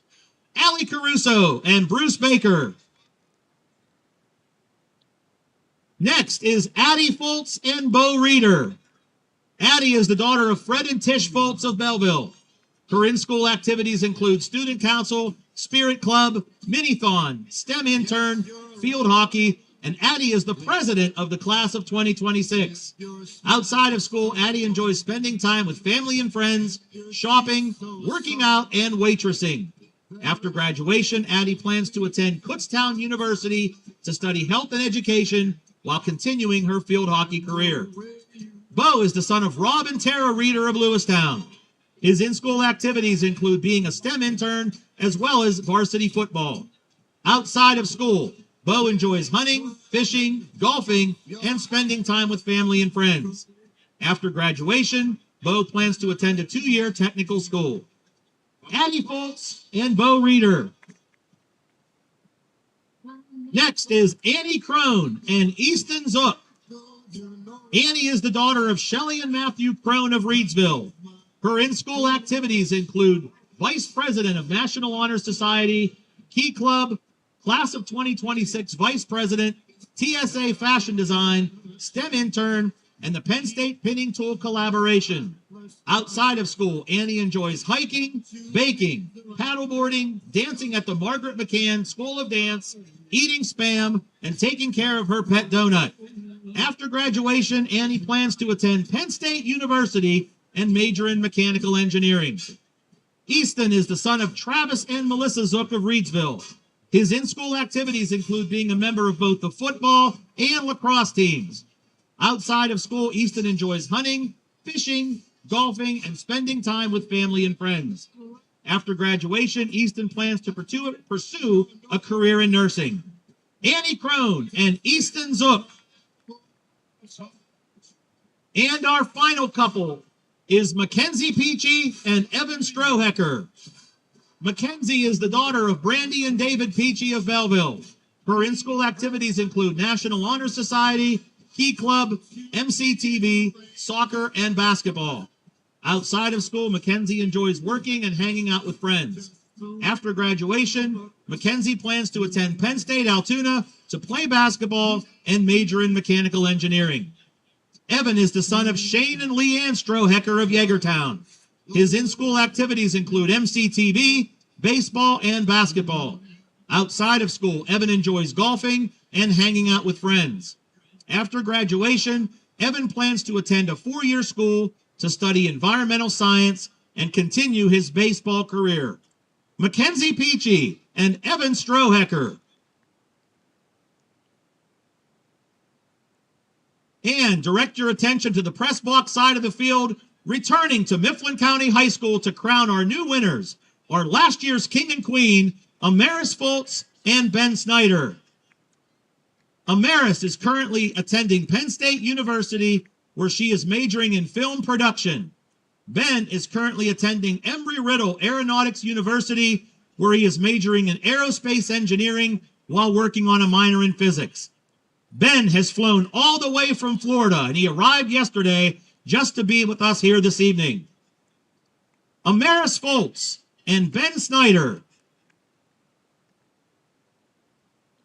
Ladies and gentlemen, standing in front of you are 18 awesome reasons to be Husky proud this evening. Before we make our announcements, let's give these young ladies and gentlemen one more round of applause.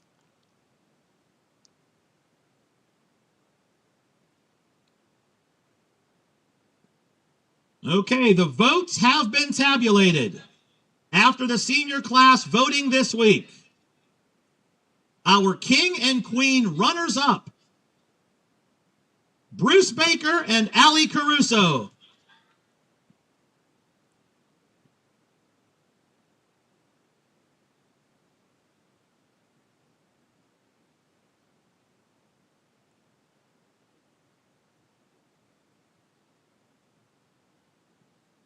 And now for our new homecoming king for Mifflin County High School, Mr. Evan Strohecker.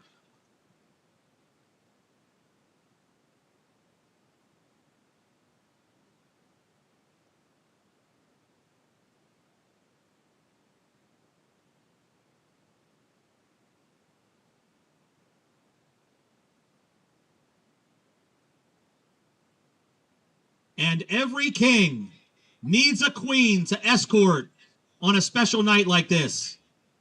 Our new homecoming queen for Mifflin County High School, Miss Mackenzie Peachy.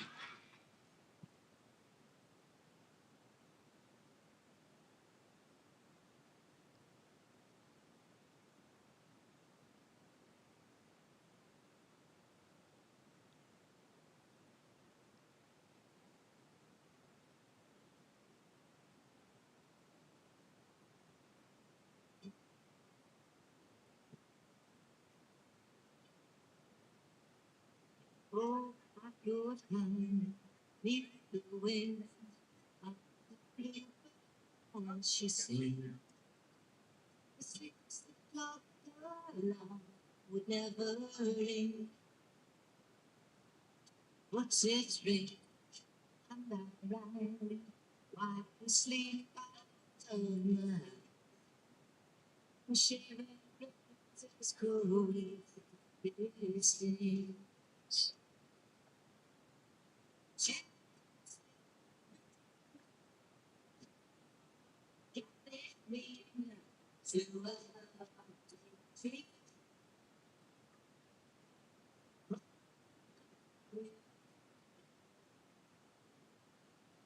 You are took me as a white knight on his skin. Now you know me, happy me. Stop then without thought. But how much baby do you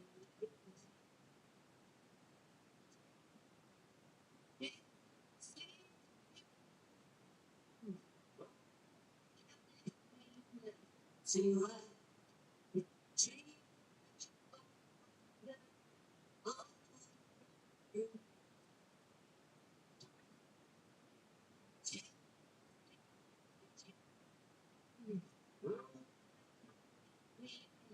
See what?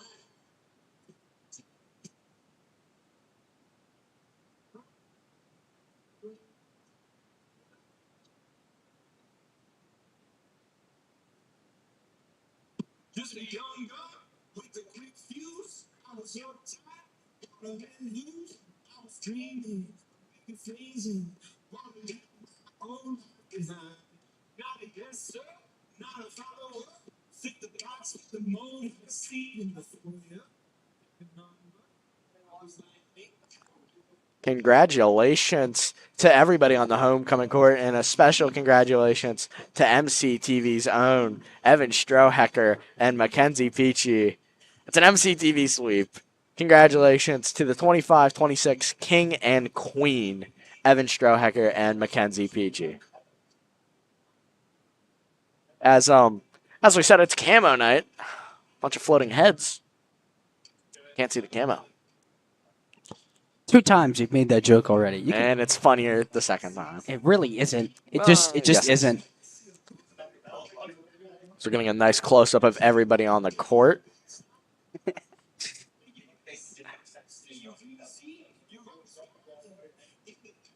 It's a night of celebration. It's Ladies and gentlemen, homecoming. your attention, please. A cell phone was lost in the commons area and has been turned into the press box. A cell phone. No, Golston, not a lot to break down about the game, but we got a lot to break down around homecoming. 0-0 is our score. I don't know any of these people. I don't think I should break anything down. That's a lot of floating heads, Golst. It's a lot of floating heads. We're going to get into the halftime report. Golston, anything you want to specifically add before I go into my rant? I feel like the main thing here, and I said this earlier, is that the line of scrimmage is the thing you want in this 2-3 battle if you want to win. And right now, I feel like neither team has really had that edge. Palmyra is a much faster team. We've seen it on the edge rush, the pressure. But Mifflin County is that more physical team. They've been able to, if you're going to run it up the middle or the outside, they've gotten bigger gains. But the scoreboard doesn't matter because we're 0-0 as we start the second half. If you want to win this game and get a lead, either of these two teams really, you have to win at the line of scrimmage. There's Bruce Baker, homecoming king runner-up. Congratulations to him. But I said before the game, whoever scores first is going to win this one. Haven't had that answer yet. We're going to get into the two teams here if you're just now joining us before we said it. Both these teams, as we said, 2-3 on the year. Palmyra is coming off a low-scoring 9-7 win, so they have experience in between these two, these games. They've had experience. And Mifflin County here is coming off 3 straight losses, but all 3 losses have been, pretty close games. They're coming off a, hard-fought loss to Shippensburg, 20-6. I remember that game last year. They just ran the ball every single play, which, I love me some good old smash mouth football. So we're going to check up here on the Redland mechanics per game. Redland actually just punted the ball to the Wildcats, which the Wildcats are up 7. So we're under 25 seconds to go here until second half action gets underway. Palmyra will receive the ball to start the second half at Donald M. Chapman III Stadium. If you haven't come out to a sporting event, whether it's football, field hockey, boys or girls soccer, anything, varsity, junior high, freshman, you need to come out. It is gorgeous. Only way I can describe it. Hard tongue coming to the huddle for second half action. No score is our score here as we head to the second half. It's the Mifflin County Huskies taking on the Palmyra Cougars. That's coming up right after this.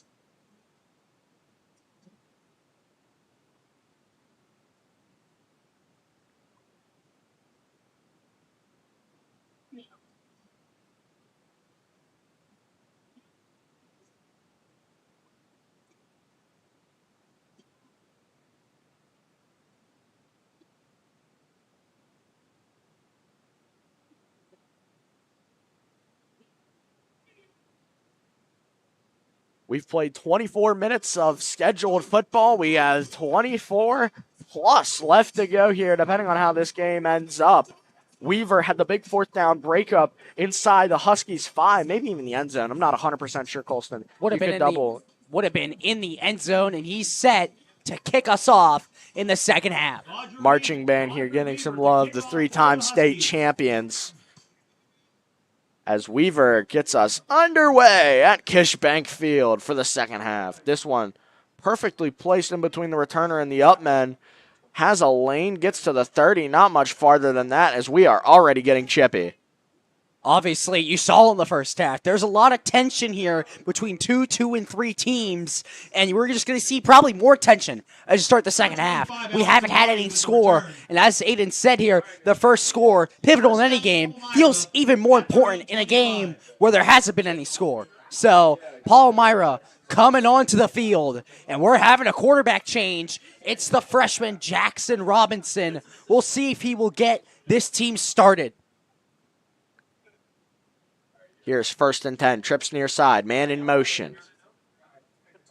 Dropping back to pass, looking, pressure, gonna go deep down the field. Huskies in the area, is that picked off? No, incomplete. Christine was there in coverage. Let's see what happened here on the replay. Dropping back, really kept his eyes only on one receiver, and he overthrew him by about 5 yards. Weaver and Christine were the 2 guys in the area. For the Huskies, it'll be 2nd and 10. We've seen the freshman here, both plays. He's been willing to air it out. Palmyra hasn't done that really all night. And it's a risky call there. 2 Huskies in the area, only 1 receiver. Very catchable for any 3 of those players. Lucky that it isn't caught, and now it's 2nd and 10. 2nd and 10, speak of the devil. Handoff, trying to get back to the line, does that and a little more. Penalty flag's going to fly. Talked a little bit with Dom here, our favorite sideline reporter. He said that the Huskies had a lot of frustration, didn't think they were getting the calls that they were deserving of. But the penalty flag's going to come out, and here's one that they deserve. Holding against the Cougars. It'll be 2nd and 20 now. The thing, though, for this Palmyra team, they've been playing behind the sticks. Really, it feels like at least 20% of this game. But the main thing here is that Jackson Robinson coming in here in the second half. This is his first real chance to deal with that 2nd and long scenario. It's going to be 2nd and 20 from the 15. Let's see what he can dial up here for this Palmyra offense. We saw Russick take a hit on a quarterback run. Came out of the game for a play, came back in. We haven't seen him since that play. It'll be 2 receivers to each side of the field on 2nd and 20. Play action pass, looking, pressure, off his back foot, nearly picked off. Nice job by Smith there. That was an odd play. It was thrown behind him. Smith made sure that he didn't have pass interference there against the Palmyra receiver, but it's a big 3rd and 20. Here on the opening drive of the second half. The pass intended for Hoover, the tight end. And once again, the Huskies tight coverage. Once again, it's the freshman coming out, Jackson Robinson. You saw on that play that he threw it up the middle for about 9 yards. He's got some speed to him. Watch out to rush out the pocket and throw the ball. But they're going to have to contain him here on 3rd and 20. 3rd and 20. Christine, the deepest man, playing 15 yards off. Looking. Pressure, stepping up, he's going to run, he's got a lane, he's to the 25, 30, 35, and he's got a first down. Very close to the yard to gain, and I think he got it. And on 3rd and 20, a quarterback rush here, pocket collapse, steps up, he's got a lane, finds that A-gap, bounces it outside, and has a first down. As I said, you got to watch out for the legs. The freshman has got some speed to him. He's come in a couple of times in the past few games, so really hasn't had that extended type of play. And he's getting it here tonight. 3rd and 20. Why not rush for exactly 20? And he's got a first down. Huskies weren't ready. Looking. Quick pass caught. Gain of 4. Beamer with the tackle. And it'll be 2nd and 7.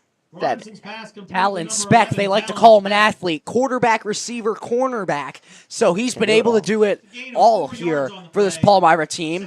As you said, Mifflin County not ready, set to get to the line. It's only a gain of 4, so not the biggest loss you could have, but it'll be 2nd and 6.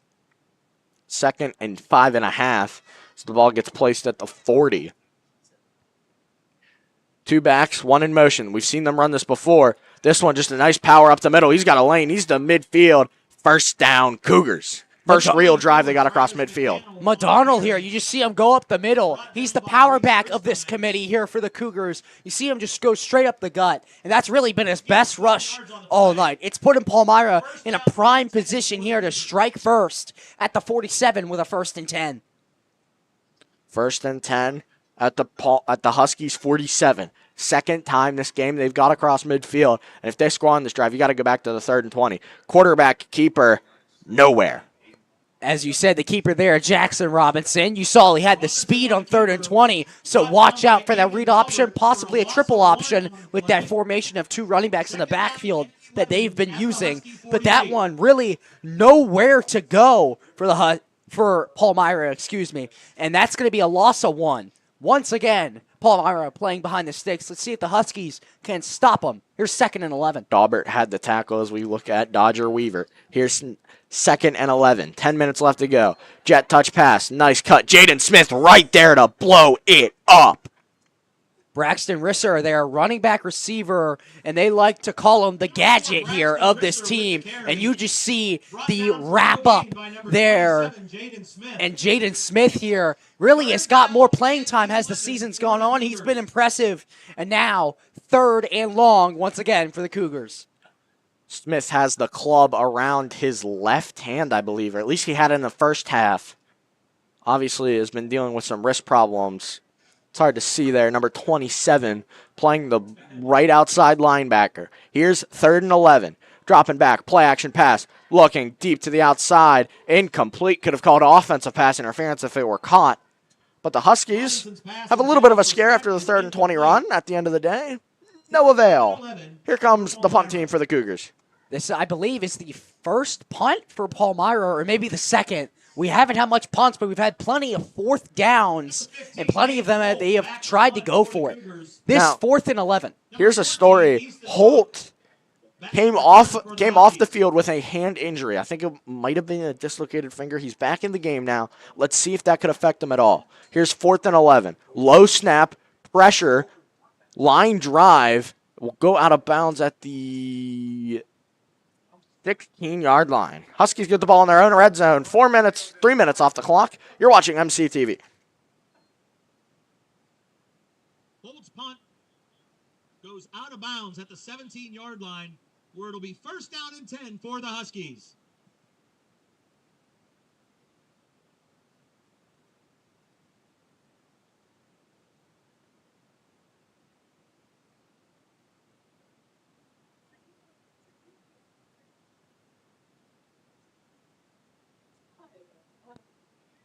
Hartung brings us back in here. No, he doesn't. He's on the sideline.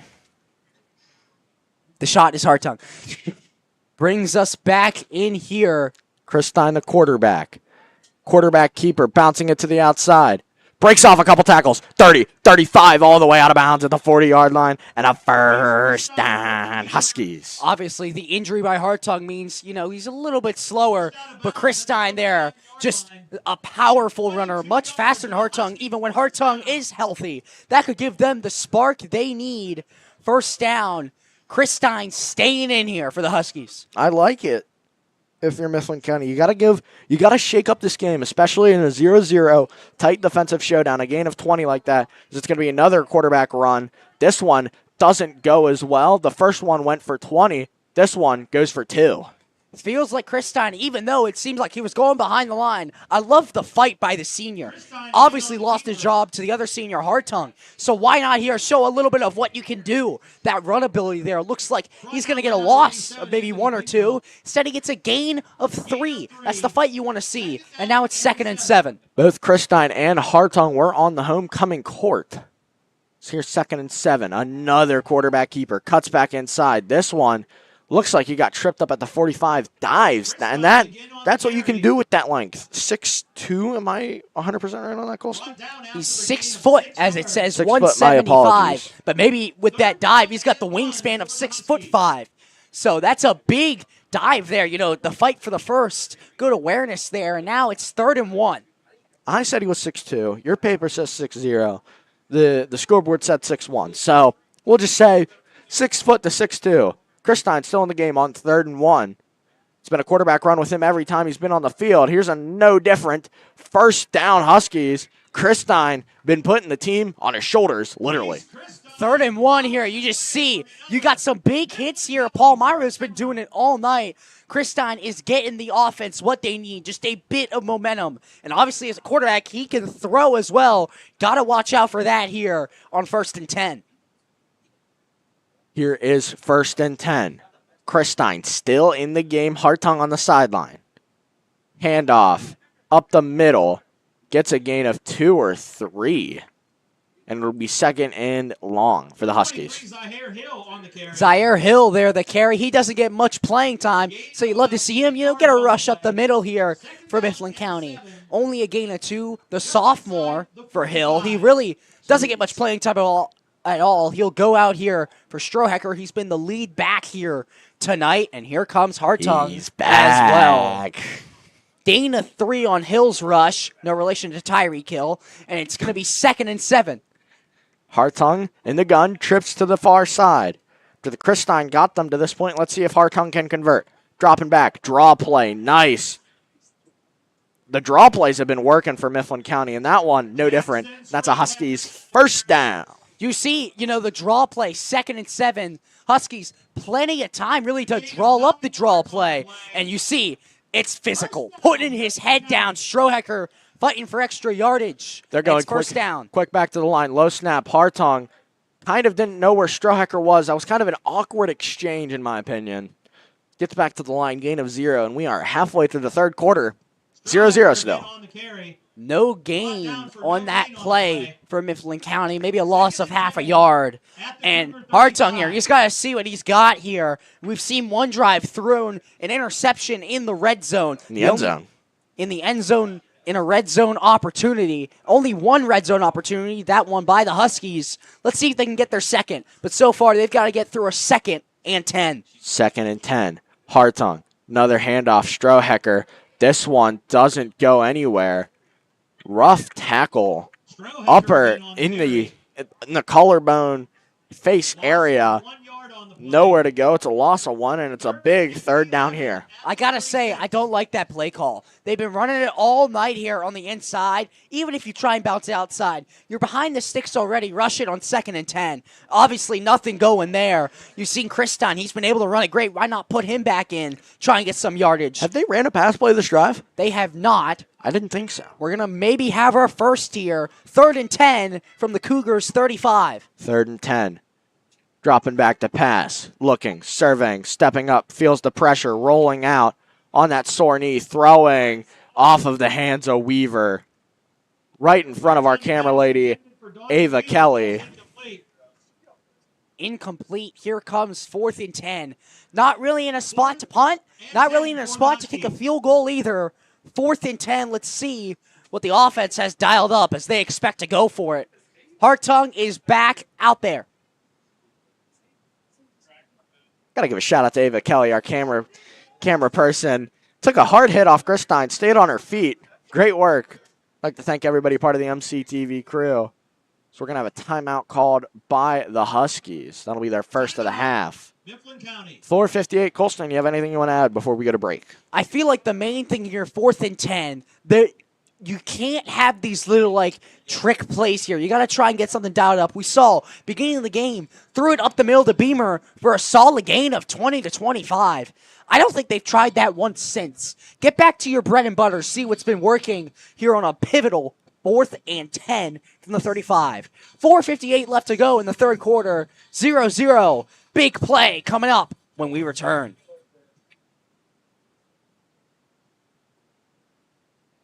And we're returning now. Colston, little excited to cut us to commercial break on that one. With no commercials. Wait, Colston got a little excited cutting us to break.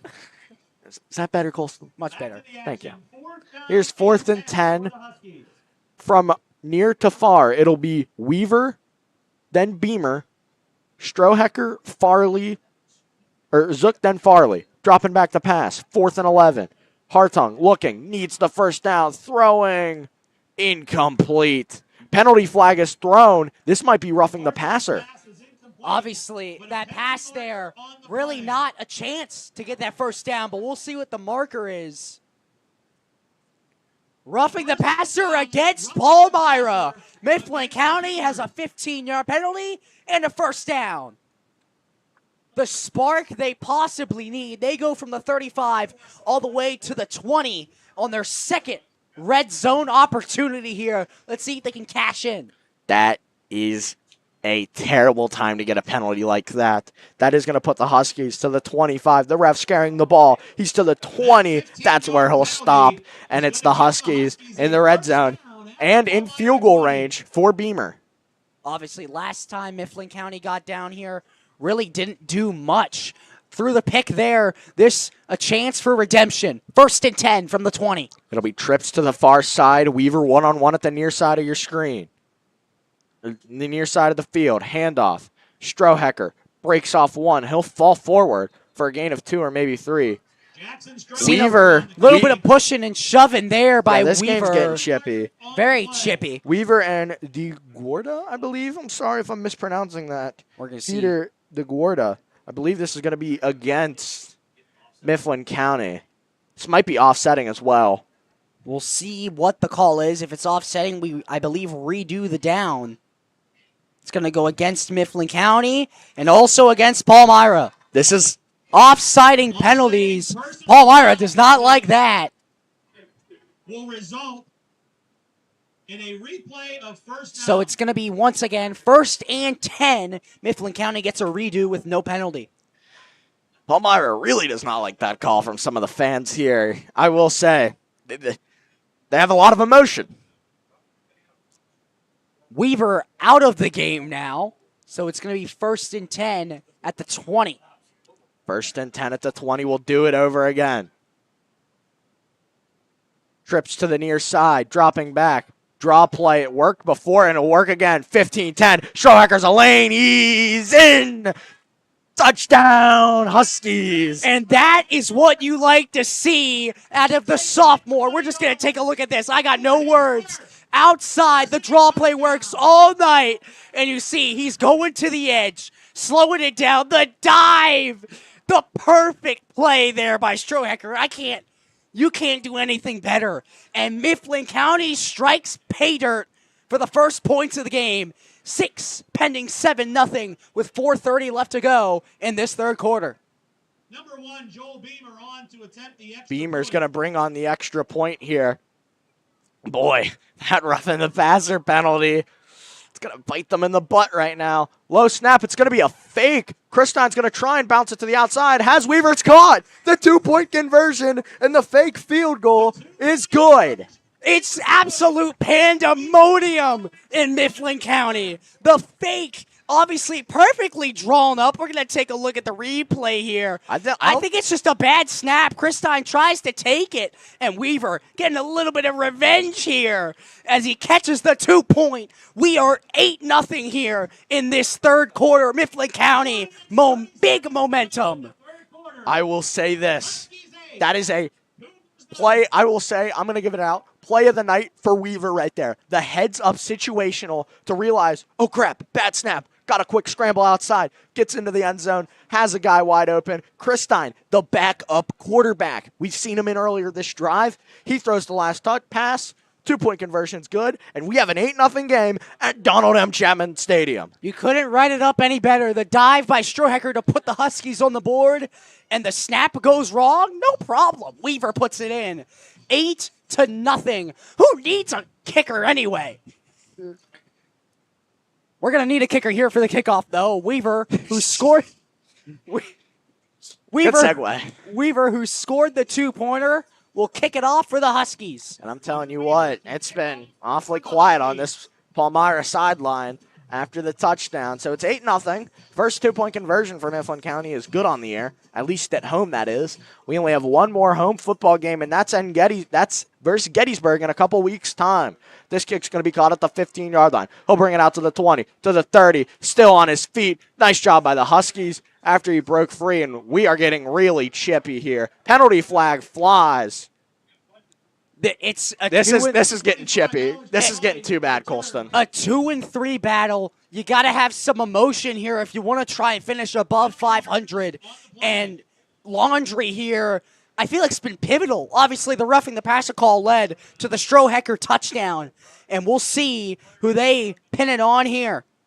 I mean, Mifflin County's had chippiness before. Holding. This will be against Palmyra. Holding against Let's see how the fans react to that one. I'm going to be honest. I thought it was going to be after the play.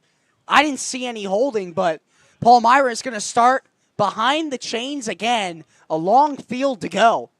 I'm seeing about 8 arms stretched out here, as in like, what do you mean? See the sideline having some fun with the camera, Some of these players, you don't get much time, so why not, get your moment. Here's 1st and 10. Handoff up the middle. That holding play is going to get erased and some more. 40, 45, 50, 45. Tripped up. No, he's still on his feet. Touchdown, Cougars. No flags. And this Palmyra side of the field has erupted, and we got a ball game.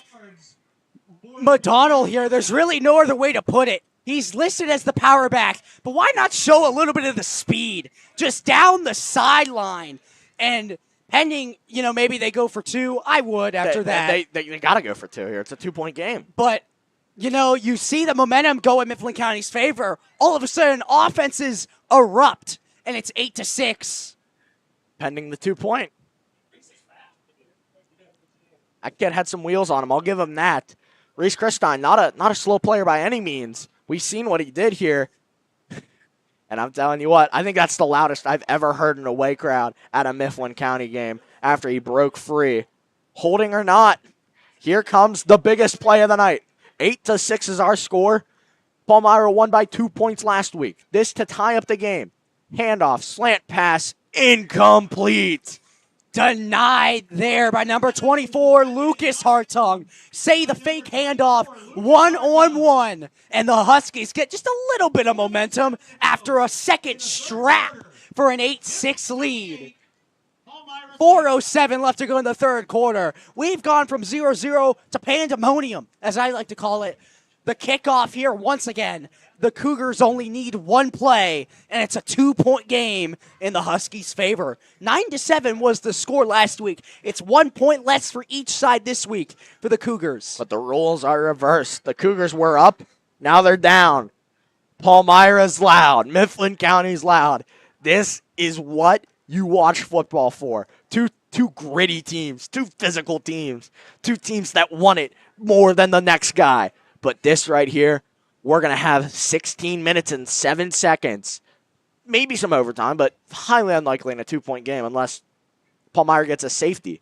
Number 29, Brendan Kraut. But nonetheless, For Palmyra. we got ourselves a game, Colston. Remember the last time Palmyra kicked a kickoff? That was the opening kickoff. It went to the Upman. Brendan Crowell to kick it off here, the junior for Palmyra. 8-6 our scores. They kick it off right back to Mifflin County.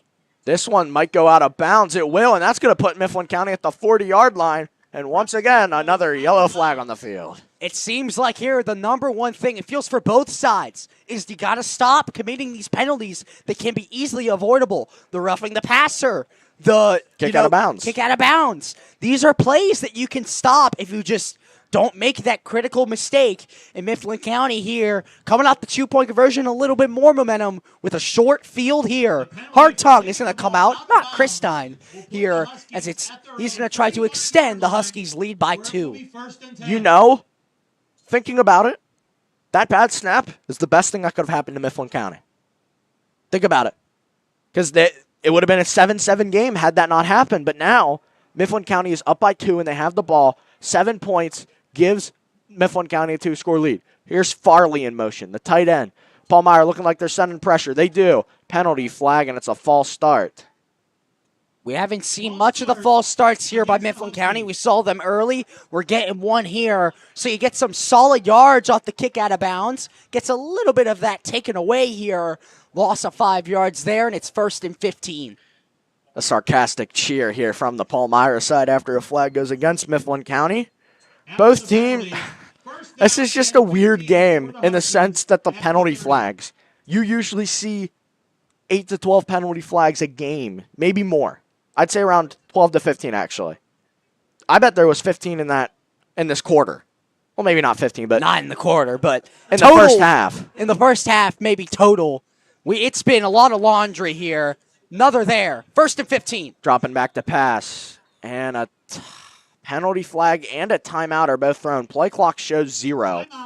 And it'll be the Huskies' second timeout of the third quarter. They can't afford to lose these timeouts early in this third quarter, Colston. Obviously, timeouts here. If you want to make a comeback there late, that's, massive for if you want to try and make a late comeback here. Obviously, we saw Palmyra, the big run, got them on the board. There's always a chance that could happen again. So that I don't like it there. I think maybe you take the penalty. It's not a big difference because it's still first down.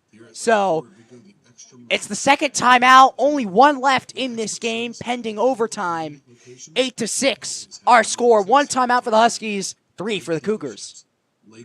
We're in the booth Friday and Monday. Our girls field hockey team takes on State College right here at Kishbank Field, live on MCTV. Don't want to miss it. We had an incredible field hockey game last time out. Huskies unfortunately lost in overtime, 3-2 in that field hockey game. But here comes Hartung on 1st and 15 now. 4:07 left in the third quarter, up by 2. Man in motion. Looks to be a similar play to last time. Dropping back to pass. Looking. Hartung rolling out. Rolling. Still rolling.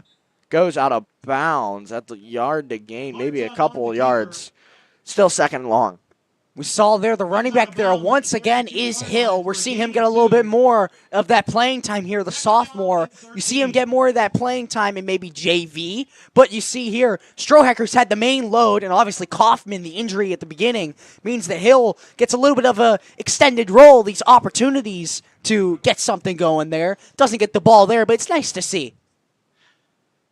4 minutes left to go here in the third quarter. 2nd and 12. Hartung. Handoff up the middle, gets to the line of scrimmage originally, maybe a couple yards after. Here's 3rd and 8, and the biggest play of the night. What I like to see here is Hill, obviously the sophomore, that extra fight. It may only be for 2 yards, but that's what you like to see out of a sophomore. We've seen Strohecker do it on the touchdown play. These sophomores, their awareness of getting that extra yards to gain could be pivotal, because what if they get, 8 yards here, that's a first down. But if they had not got those 2 yards earlier, maybe a 4th down.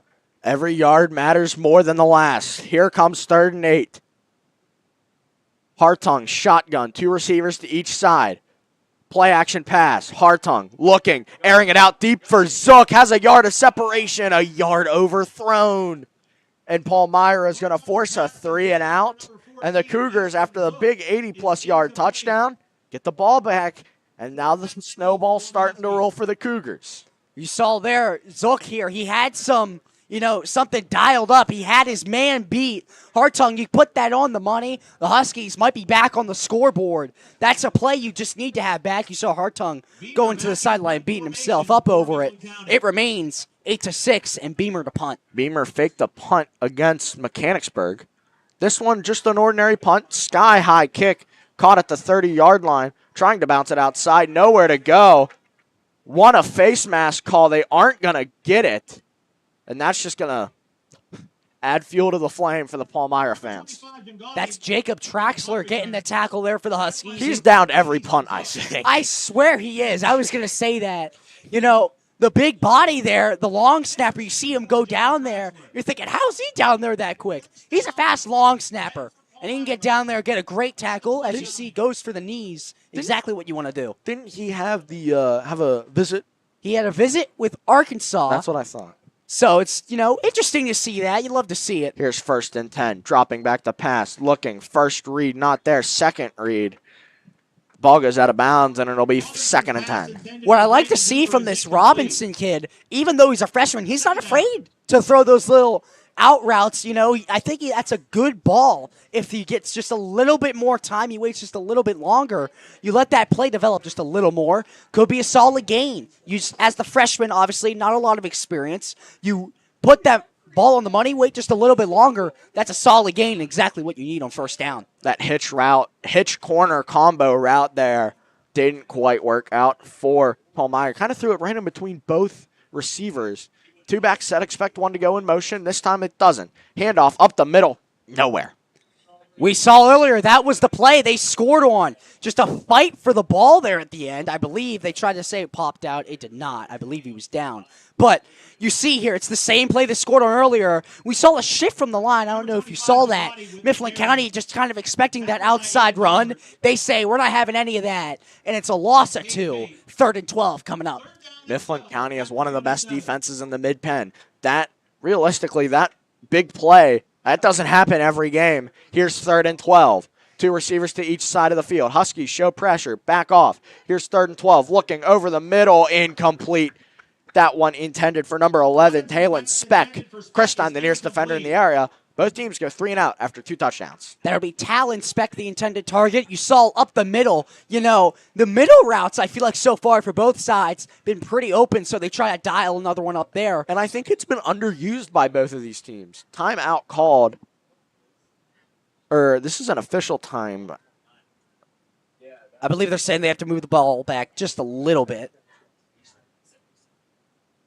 Maybe reset. They're going to reset the play clock here. And they moved the ball back. So Zook's going to stand at his own 40-yard line. We saw here his knee hit the ground last time. We'll see if he gets a chance at the return here. Intended for that deep bomb earlier.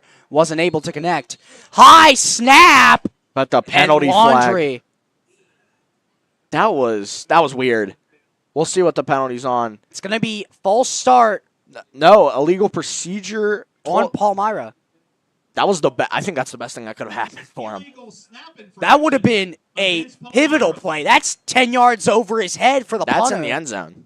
And you cover that ball. That's a safety. Makes it a touchdown game. And Mifflin County gets the ball back.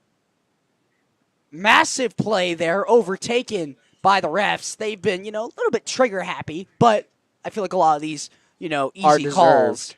This one, clear snap, Smith and the punt. nearly blocks it.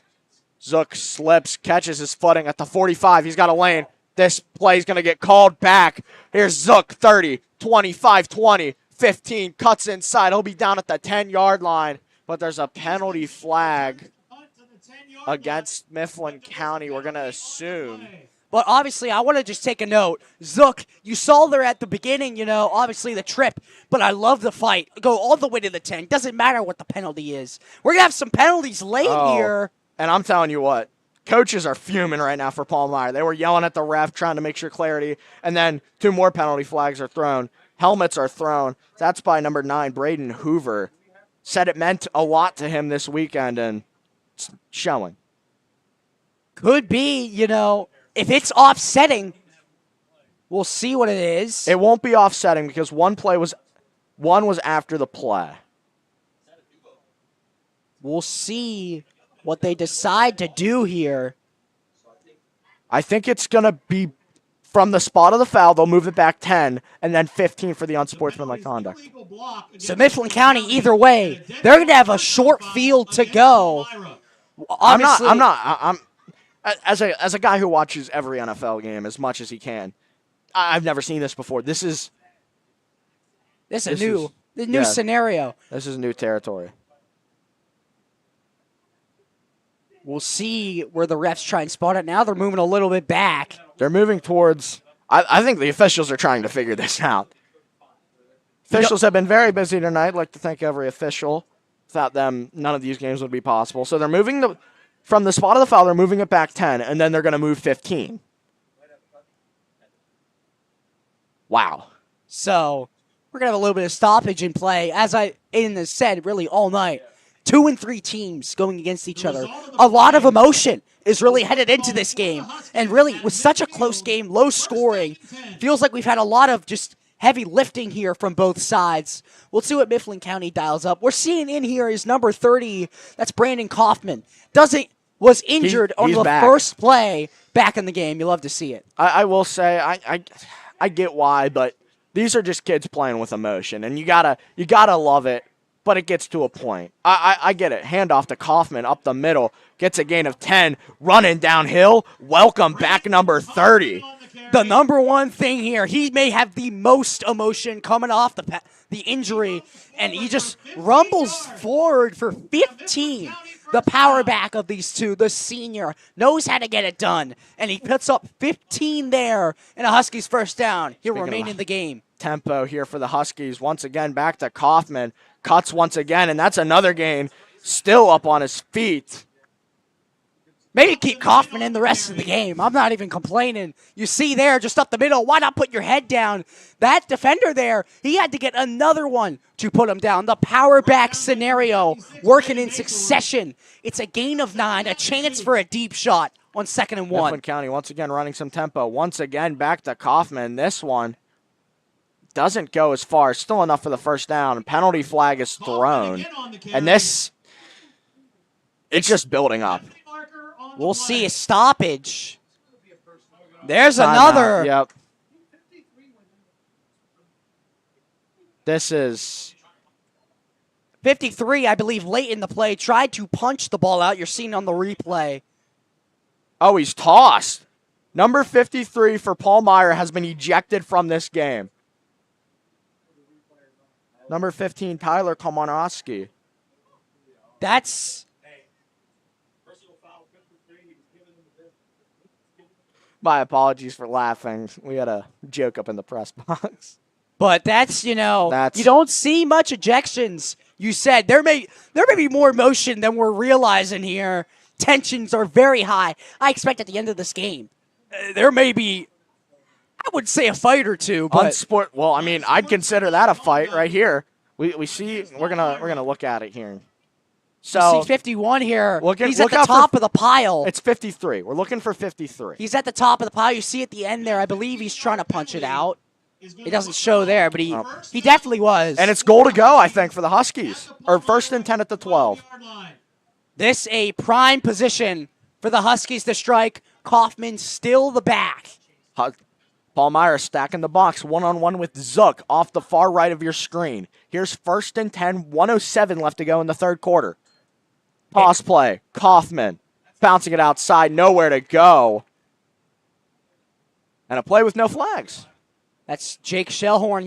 He's the fastest linebacker of this entire Palmyra team. They have speed at that position, and that's a key play there. Coming off the ejection, it's, puts them all the way down in field goal range. That makes it a lot tougher to convert. Loss of 5, 2nd and 14. They're going to call it loss of 4, at the 17. This, I mean, I get playing with emotion, but I said it earlier in the drive. It gets to a point. Here's 2nd and 14. Hartung, handoff, Kaufman bouncing outside, tries to stiff arm a guy. We'll get a gain of 1. It's tough to stiff arm a big man there, especially when you're a 5'9" running back. So, tough to really get off that blocker, and you got to have good blocks if you want to get a good rushing play. That stops the clock. 20 seconds until the fourth quarter. 8-6 is our score. The Huskies in prime position, at least for a field goal if it is made, or if there isn't, a short snap. I will say, expect to go to the end zone. They need to get to the 4-yard line if they want to move the chains. So not a lot of room between the first and the touchdown. Hartung looking, rolling. Has to make sure he can't take a sack here. Hartung still has the ball, caught by Beamer. That'll set up at least a little bit more of a field goal. Could we see a field goal for the first time here? Beamer needs his practice, and now he's going to have practice of making his own. I believe his first here. We'll see if they try it. 4th down and 9. No, I think Hartung's going to stay out on the field. This is a risky call that could pay off easily. Biggest play of the night. You could have a field goal seemingly maybe with ease. Let's see. They could just try and get him to draw off sides. One-on-one with Zook at the bottom of the far corner of your screen. Timeout. Mifflin County, and that's their last. That is their last of the game unless we go to overtime. No timeouts for the fourth quarter for Mifflin County. That's pivotal. And now 4th and 9. Expect a lot of things. Trickery. I don't expect a run here. They've been trying that draw play. I don't expect it to happen here unless the Palmyra defense goes really far back. Really, you could try the field goal still after the timeout. 12 seconds until the fourth. We'll take it off with them. It's 8-6, our score when we return. 25th anniversary. We look with excitement to Kish's future. A future where our values of service, performance, trust, and community will remain as strong as ever.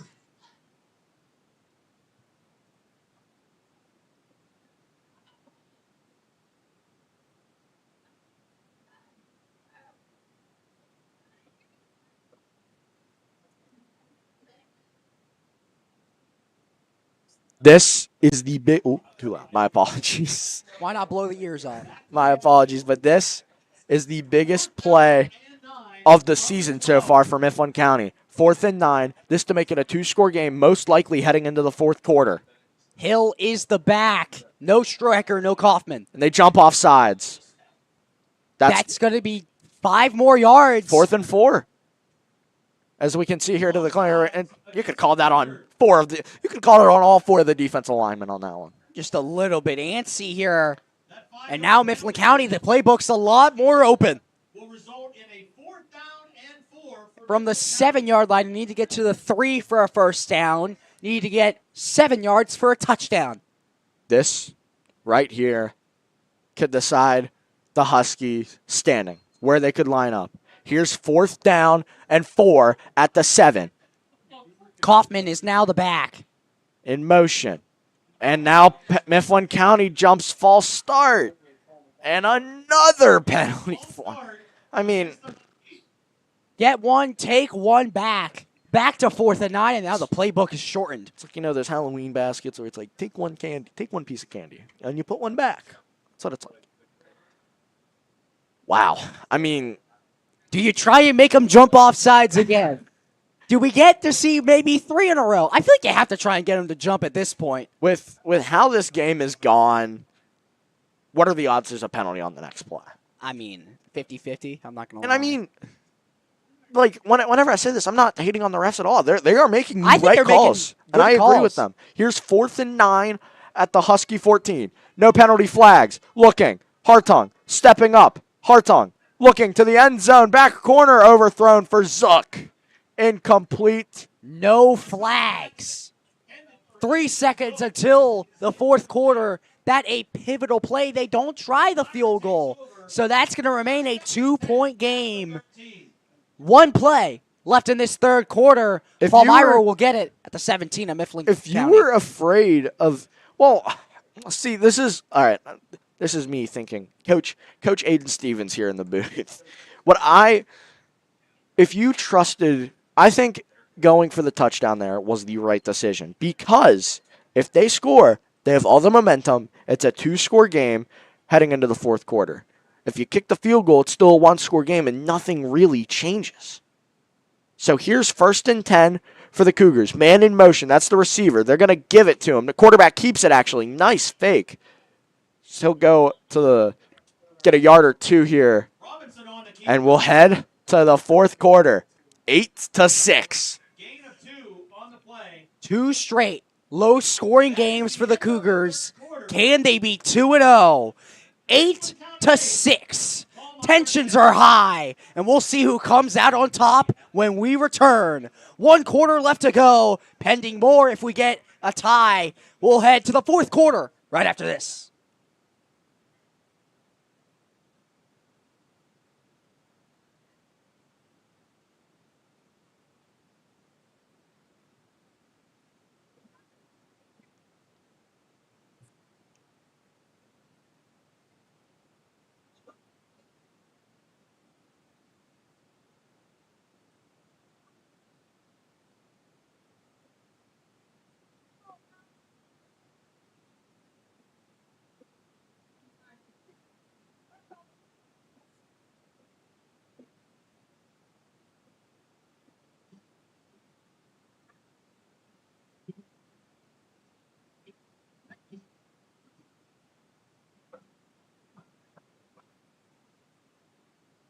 It's the fourth quarter, Husky Empire. Get on your feet.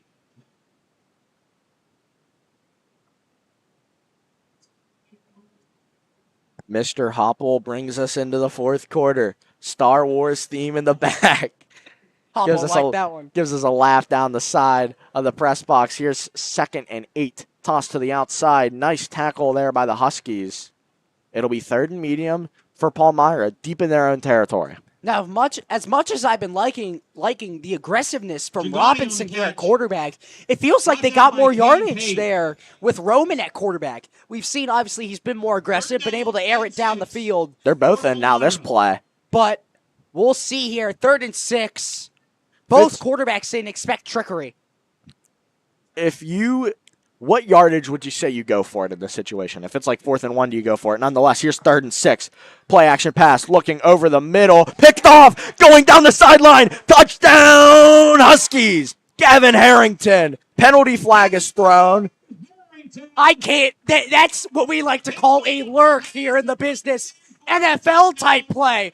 Just reads the eyes of the quarterback.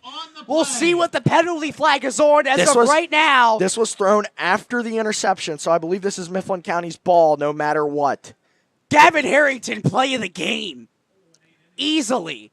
Chris Stein was slow to get up, and I believe a Palmyra player talked over him, like while he was down, like stood over him, and wow. I can't believe it. Just when you think a big play is going to happen, personal foul targeting against the the Huskies.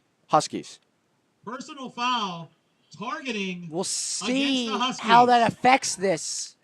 I believe and the that's going to take away the touchdown. I believe that's going to take away Mifflin County's possession. Is it? Sorry. We'll see. Let's see whose possession this is. The Palmyra offense is out on the field.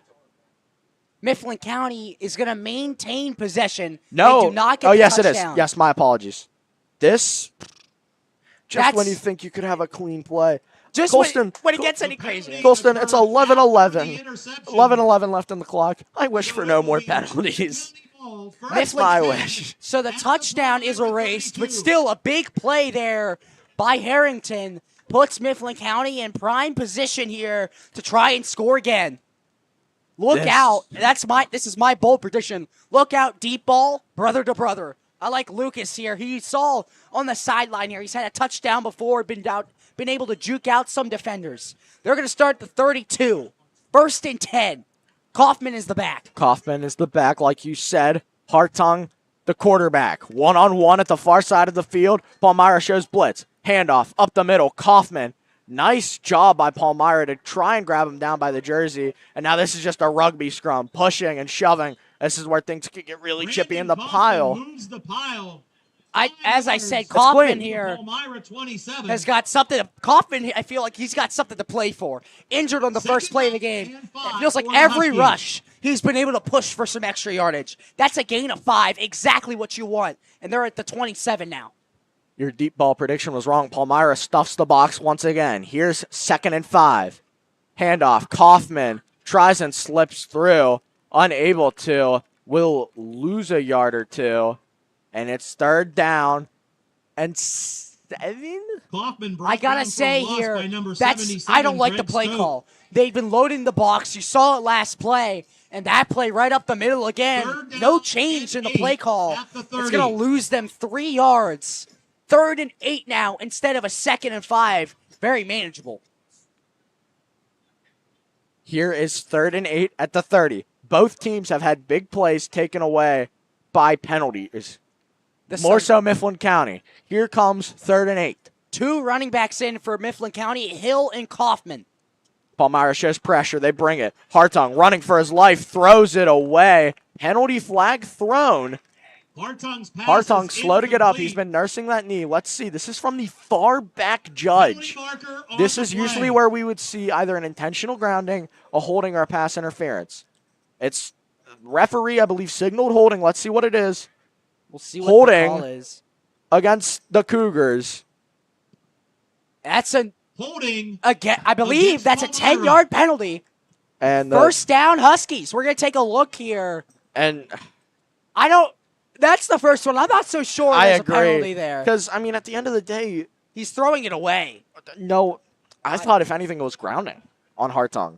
But Mifflin County here, That 10-yard penalty they're is going to give get the Huskies another a first chance. down. Feels like they've had At a the lot of them, but Palmyra only one is- chance if they scored. This is the craziest game I've ever seen. I wish I kept track of how many penalties there were because we got to be close to 30. There's And another. 31. Personal foul against Palmyra. Did you? Sorry, I didn't mean to break. Unsportsmanlike it's- conduct against I feel like that Palmyra. one, it has to be like maybe some words were spoken. Oh yeah, because I didn't see anything. But And I believe that's only going to be 10 yards because we're at the 20. I Hoffman's I looking at kinda- the camera. He likes it. I kind of hope both teams' buses are on the other side of the facilities. Yeah, after the I game. kind of hope that too. It's not chippy anymore, folks. This is This feels- egregious. This yeah. is too.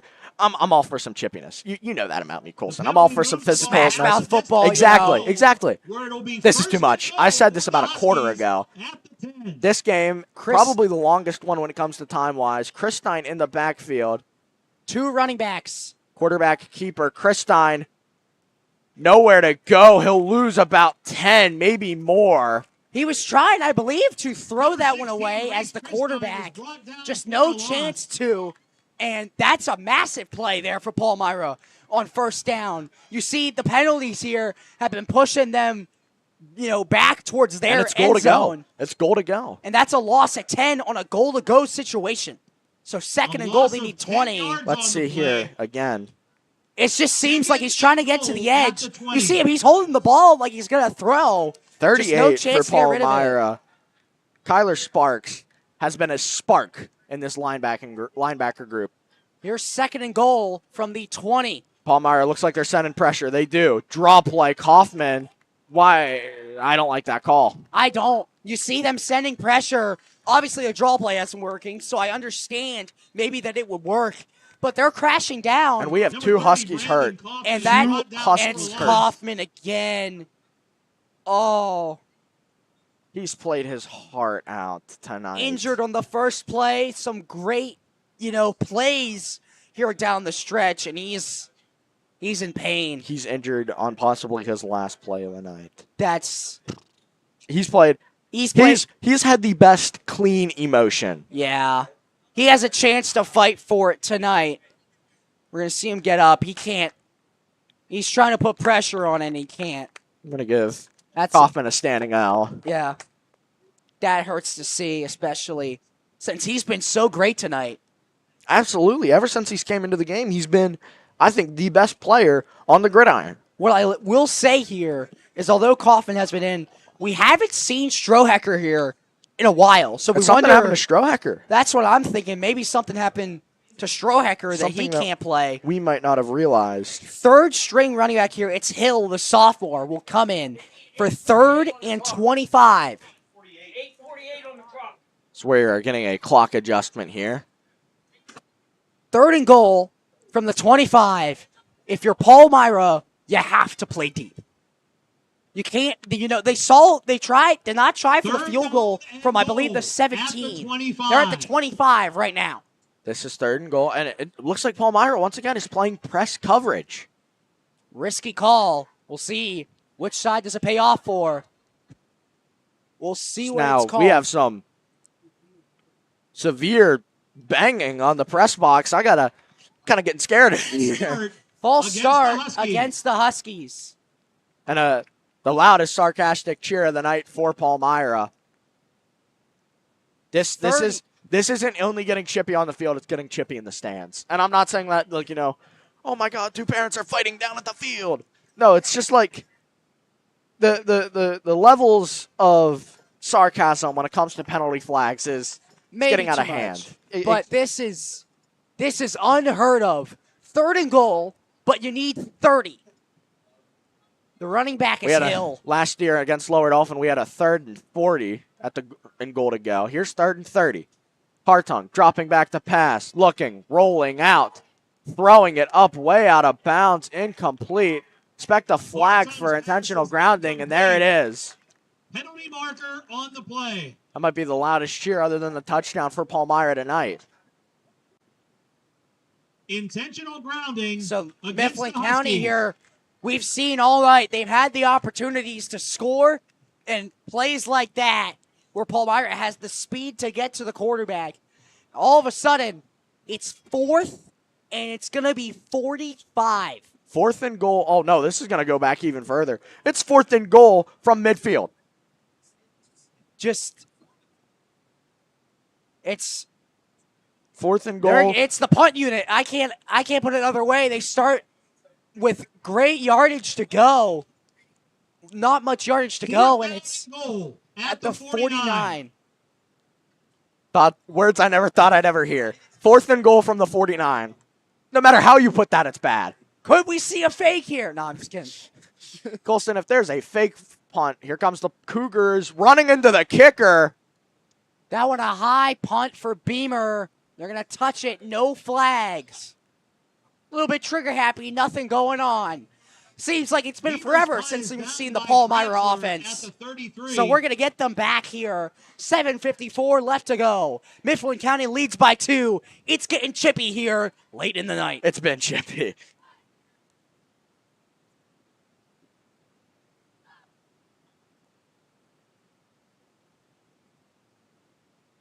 Cougar ball.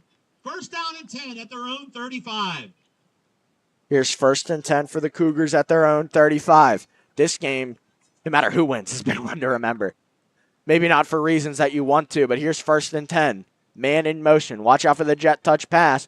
They fake it. Looking. Pressure. Looking. Throws it. Right to a man. It's caught. Jukes inside to the 40. 45, 50. Cuts inside. He's to the 45 and inside of Husky territory. A 1st down, Cougars. That's Roman Russick coming back in, and the first play does is evade pressure and hit the Braxton Risser. He's what they like to call the gadget. And there's a penalty. Oh, my God, there's a penalty flag. We're just realizing this just now. My apologies. We'll see what it's on. It'd be a big play for Palmyra. Face mask against Mifflin County. So bad goes the worst for the purple and silver.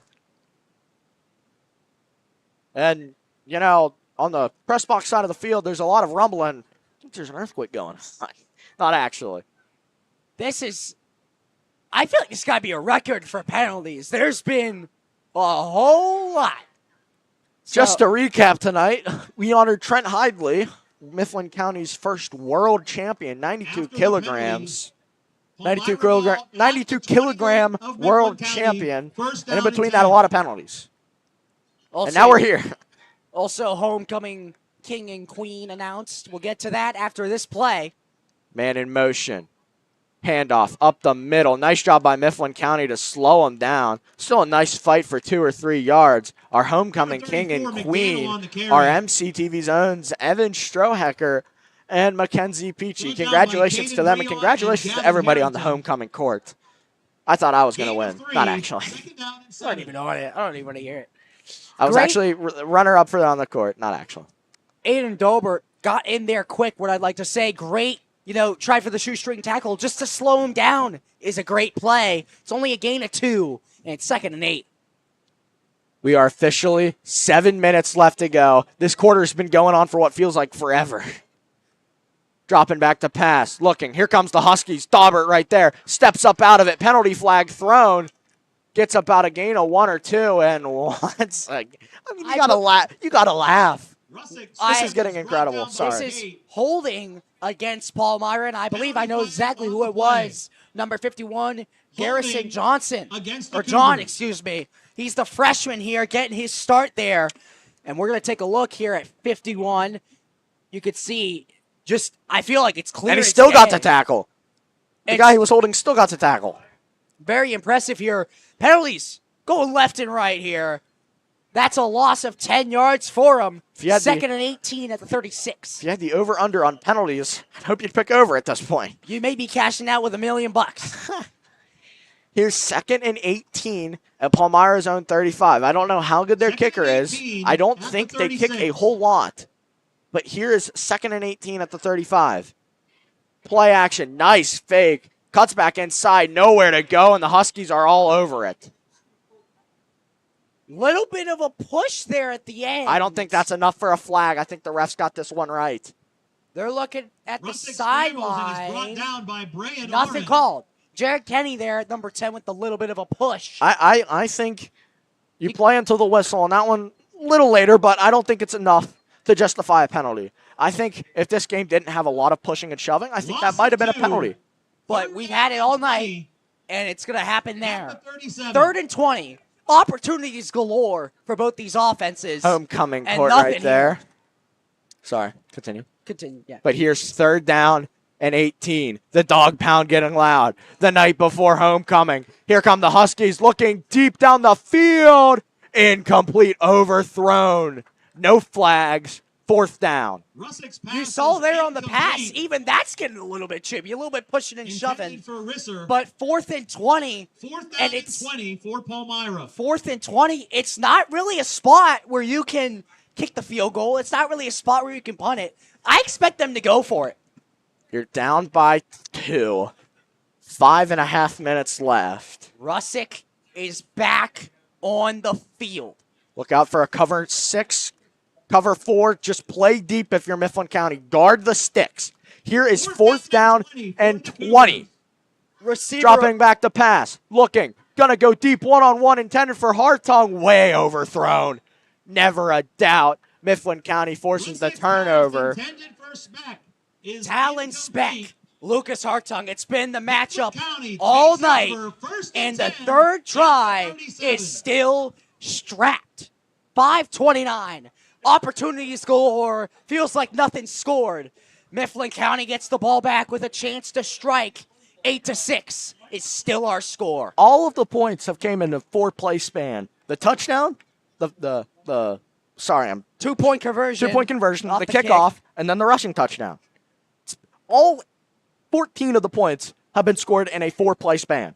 Mifflin County now trying to run out the clock. Sorry, Colston. Hill is the back. Hartung, the quarterback. Chris Stein still not in after those great rushes. So I'm quite surprised about that. Here's 1st and 10. They're going to give it to Hill, running downhill. Gets to the line of scrimmage, maybe Zaire Hill 1 on the yard. My carry. apologies.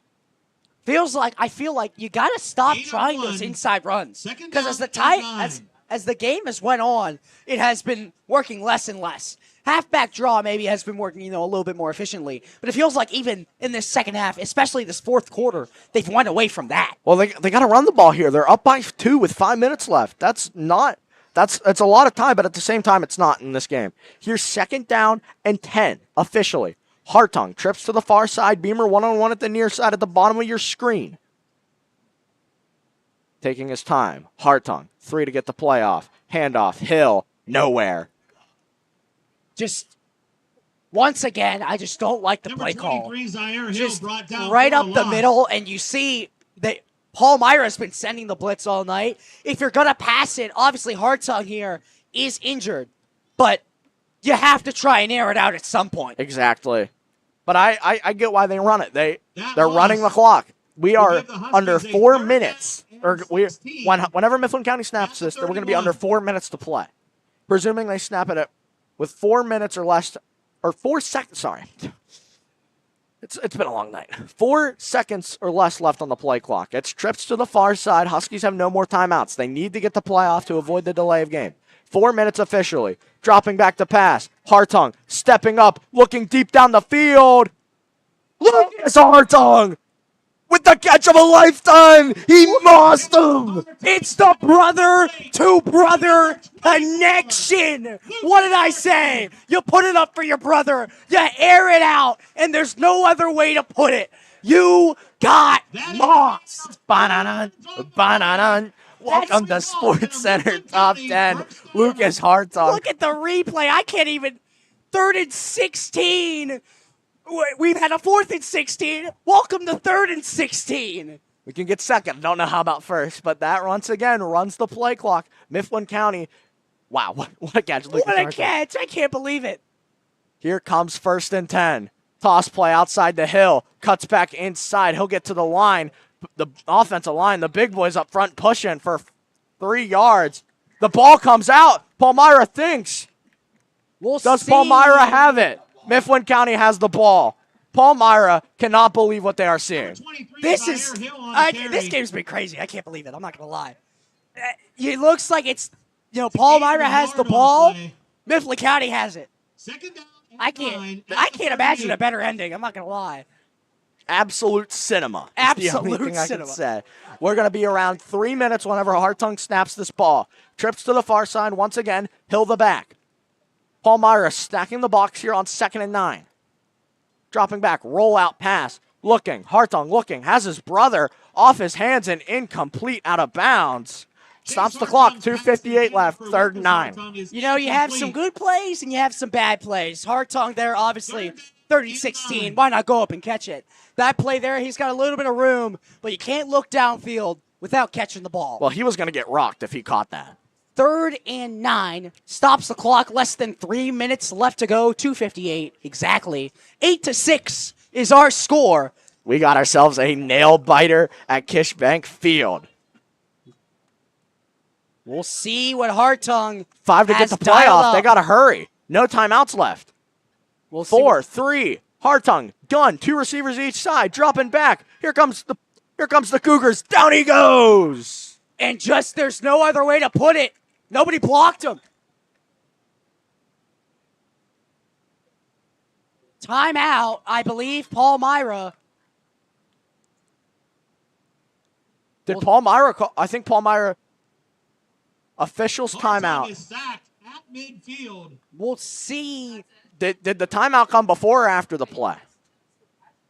Timeout. It's going to Timeout. be Palmyra. Palmyra. They're going to call it after. So, Mifflin County, once again, another 240 opportunity. Nothing going. 2:42. They're going to add a second to the clock.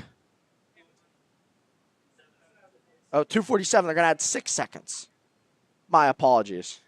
It's just, I feel like I'm in shock. We've had so many opportunities here. The first half, very defensive, obviously. 0-0 at halftime. It may be 8-6. I feel like every offensive possession, you've had a chance for a team to score, and it's either a penalty or a sack that's been killing drives. I'm taking off my hoodie. This It's game's got me sweating. This 4th and 21 from midfield. Mifflin County to punt once again. Could we see a fake? No, I'm just kidding. Colston, if we see a fake on here, I will let you broadcast every game for the rest of time. I got a Please, Beamer. Please, Beamer. Beamer, I don't ask for much. 4th down. Here's 4th and 21. The Cougars have gotten some pressure, not as much as Mifflin County, but you always got to beware. Here do come the Cougars. Punt, high, sky, kick. That one's going to be caught. Oh, and he gets rocked. He lost the ball. Who falls on the ball? Penalty flag is thrown. That's Jacob Traxler with the hit. I believe Palmyra fell on it. There's a penalty. And I think this is going to be unnecessary, Ralph. I mean, that is really, really rough hit. Traxler got rocked. I feel like that's, maybe I'm crazy. I feel think like that's not a penalty. He leaned with the crown of the head. He leaned with the crown of the helmet. I thought it meant it was going to be unnecessary roughness because he was going for that ball. We'll see. Are they going targeting or necessary roughness? I think it's going to be 15 no matter what. Yeah. That's for sure. Let's see here. We're going to take Beamer, a look here. high sky punt. Watch number 64, Traxler. It just... That's actually, I think that's legal. That's legal. Personal foul. He did lean with the crown of the helmet, but it was to the chest. It was not helmet to helmet. And let's see here. We're going to see it one more time. I don't think this is a penalty. I think the refs got it wrong because you see, he does go by the helmet. That's to the shoulder. But that's to the shoulder. There's no head contact. First down. Wow. They get 15 more. Let's see what they've got here. Handoff, outside, cuts back inside. Hickory dickory, do we got some trickery? We do. He cuts back the other way, still on his feet, and it's still a loss of 5. Braxton Risser just trying to get to the outside. I feel like I've said that last name like 5 different times. But we haven't seen much trickery from either of these two teams. Why not try it late in the game? But I feel like that's the one play. 1st and 10, maybe you don't want to do it. Loss of 3, that's Jared Kenny with the tackle. We've got 2 minutes left to go. Palmyra has 2 timeouts.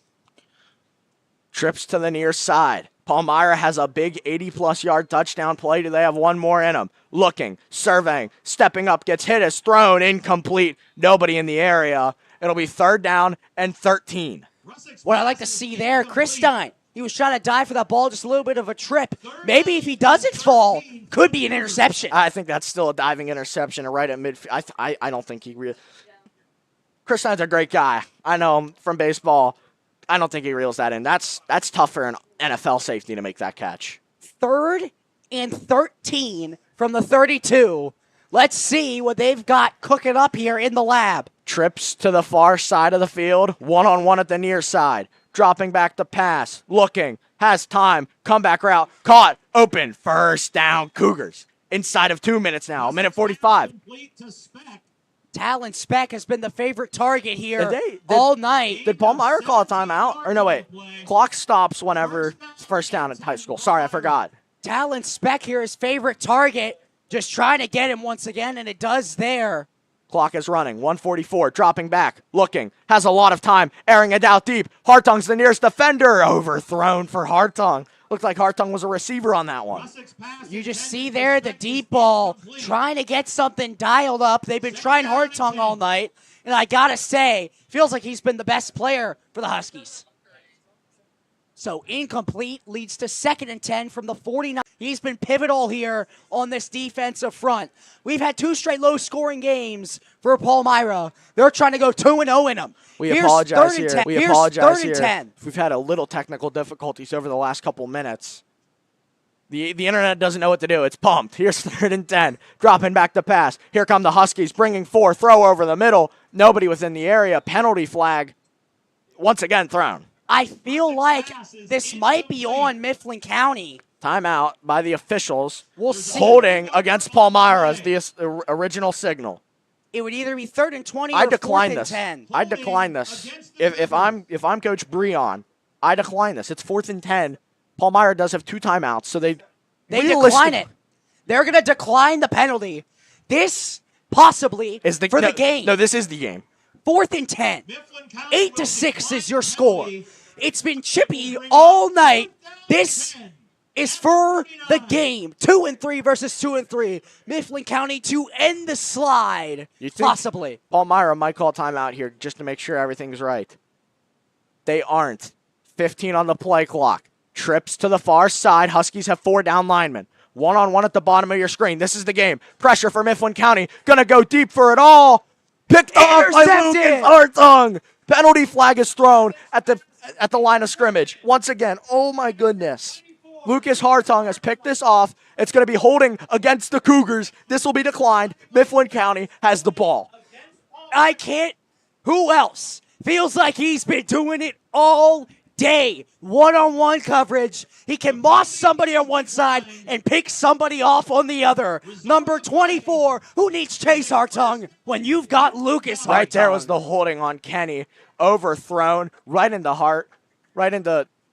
Hartung's hands. Sorry, I tripped over myself right there. Minute 20 remains. 2 timeouts. This game's not over. It's not over, but a first down might do it. We'll see here. Dropping back one more time. 4th and 10. There was the holding. May I just say, perfect, camera angle. I love that. Great work by the entire MCTV crew. Sierra, Wyatt, Loudon, Ava, Ethan, Mason, and Maddie. That's the whole MCTV crew. Here's 1st and 10. Handoff up the middle. Just got to make sure you hold on to the ball. Timeout, Palmyra. I wasted 6 seconds. Palmyra's saying that they got the ball. I don't think they do. I'll be real. Palmyra on the sideline is saying that they got the ball. They're going to say he's down. They're going to stop the clock after a 6-second play. So 1:14 remaining, and it's going to be 1 timeout remaining for Palmyra. 2nd and 10 after no gain. So realistically, we're just going to do some mental math here. Say this play takes 4 seconds, a minute 10. Palmyra calls her timeout. Handoff up the middle. That's going to take another 5 seconds. So you're at 1:05. Minus the 40-second runoff, you're going to have 25 seconds. If you include the punt time, probably around 15 seconds to get into field goal range with no timeouts. I got to say, a lot of you don't know this. At the beginning of the school day, they said we can't have basically any ruckus at this football field tonight. I think we've had the opposite. I'm not going to lie to you. We guys. haven't. It's been chaotic. I will say that. Minute 14, though, with only 1 timeout, a first down ends the game. This could possibly be it. Your score is 8-6. If you're just now tuning in, we're 10 yards away from a Huskies victory. And I gotta say, it's been a great one to announce, even with all the chippiness. Waynesboro beats Northern York 49-14 as the Huskies will play them next week. Mechanicsburg beats Redland, ending their undefeated season 14-7. We're here at Kish Bank Field, Donald M. Chapman III Stadium. 2 and 3 teams. Handoff up the middle. It's gonna fall forward. That's more time ran off. That's another 6 seconds. That's Hill on the handoff. He's been really playing the most of the game. And you see, I believe Strecker earlier, he had his helmet off. So I do not believe he will return. I wouldn't see why. It's been a very it's been injury filled, penalty filled. We've had an ejection. The only thing else you need is homecoming's tomorrow at Mifflin County High School. It's going to be a great night here at Mifflin County High School homecoming. Congratulations to our homecoming king and queen, Evan Strohecker and Mackenzie Peachy. You can see Evan Strohecker Monday morning live on the MCTV morning show. We're going to have at least 40 seconds go off the clock here. That will get us To to 28. That's without the play that's about to happen. The plays have taken 6 seconds each play. So, realistically, Palmyra is going to have to go down the field with 22 seconds, no timeouts, if that. and kick a field goal to win it and get 9 points If that, once again. You got to count for the punt air time. That too. It's going to be tough. It's going to be around 15 seconds. It's going to be tough. I think it's doable. We've seen crazier. They remember their touchdown, 80-yard plus run. It's well within range here for Palmyra. But the one thing they got to do first is stop this 3rd and 12. You think Palmyra's going to send a blitz. Mifflin County's most likely going to run. I'd be shocked if they didn't run. Hill is the back once again. Here's 3rd and 12. Hartung, swing pass out to the outside. Hill's got a lane. Hill's got a lane to the 20. He'll go down at the 25, and the play clock's going to roll. It'll be around 20 seconds. Mifflin County does not have a timeout to use. I believe what's going to happen here, if I'm Coach Breon, we're going to look into Coach Colston. I feel like what you do here is you take all the clock off and you take the delay of game. I feel like that's what you want to do because even though it gets the punt returner a little bit closer, it burns off all the clock. If there was a delay of game, there would be 21 seconds left to go in this game. If you include the punt air time plus the return, probably around 10 seconds or so. They are going to punt it. Here comes the Cougars, nearly blocked, sky-high punt. Caught at the 40. He's going to stay up, and Jacob Traxler with a big-time tackle, and there's 14 seconds for the Cougars. Traxler is hyped. The Huskies are hyped, and a game to remember. 14 seconds, however. We're going to take a look at this. Traxler, he gets a penalty earlier. He says, why not take him down normally and slams him down to the ground. Legally. 14 seconds left to go. We've seen crazier. They need a field goal. They won 9-7 this last week. They're looking to win 9-8 this week. Both have been away games for Palmyra. 14 seconds left to go. They're going to start at the 40. They need a field goal to win it. I don't know how good their kicker is. I should have scouted this. I didn't think it'd be an 8-6 game, though, with 14 seconds and around 40 penalties. It'll be 2 receivers to the left, 2 to the right. Dropping back to pass. Quick pass. Caught. Hook and lateral. Too high on the lateral. They don't have enough time. Trying to fight out of bounds. He does not. 4, 3, and that is your ball game. The Huskies survive a thriller, 8-6. I can't believe it. The Huskies are 3-3. The slide is over. What a game. This one will be one to cherish forever. The light show. It's been a month since we've seen this. It's nice to see the light show here. I love everything about this stadium. These are the games you watch football for. 8-6, gritty, good defensive game. Really, as you said, the 2 scores we had all night came on only in between 4 plays. The Strohecker touchdown, which he did not return after that. We hope he's okay. We had, the 2-point conversion, the muffed, snap gets Dodger Weaver his revenge. That is what won them this game. The Weaver 2-pointer is the difference. He gets his revenge off of the penalty. And after that, obviously, the 80-yard touchdown by Dowell. And that's it. That's all we had. Lucas Hartong forced the incompletion on the 2-point conversion. He had the game-winning interception. Lucas Hartong, MVP on September 26th. Colston, any final takeaways before we head off? Mifflin County, I mean, you said I believe you said third or now maybe second best defense in their conference. And I feel like, I mean, you play defense like this, you can beat anybody. Both teams had ample opportunity to, score on both sides of the field, and nothing goes their way for either side after those 4 consecutive plays. Colston, I'm going to say 4 words. Defense wins championships games. I meant to say 3, but I can tell. Defense wins games, and right here, this proves it. This one was one to remember. We're going to go listen to the alma mater with them.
The boys are hyped.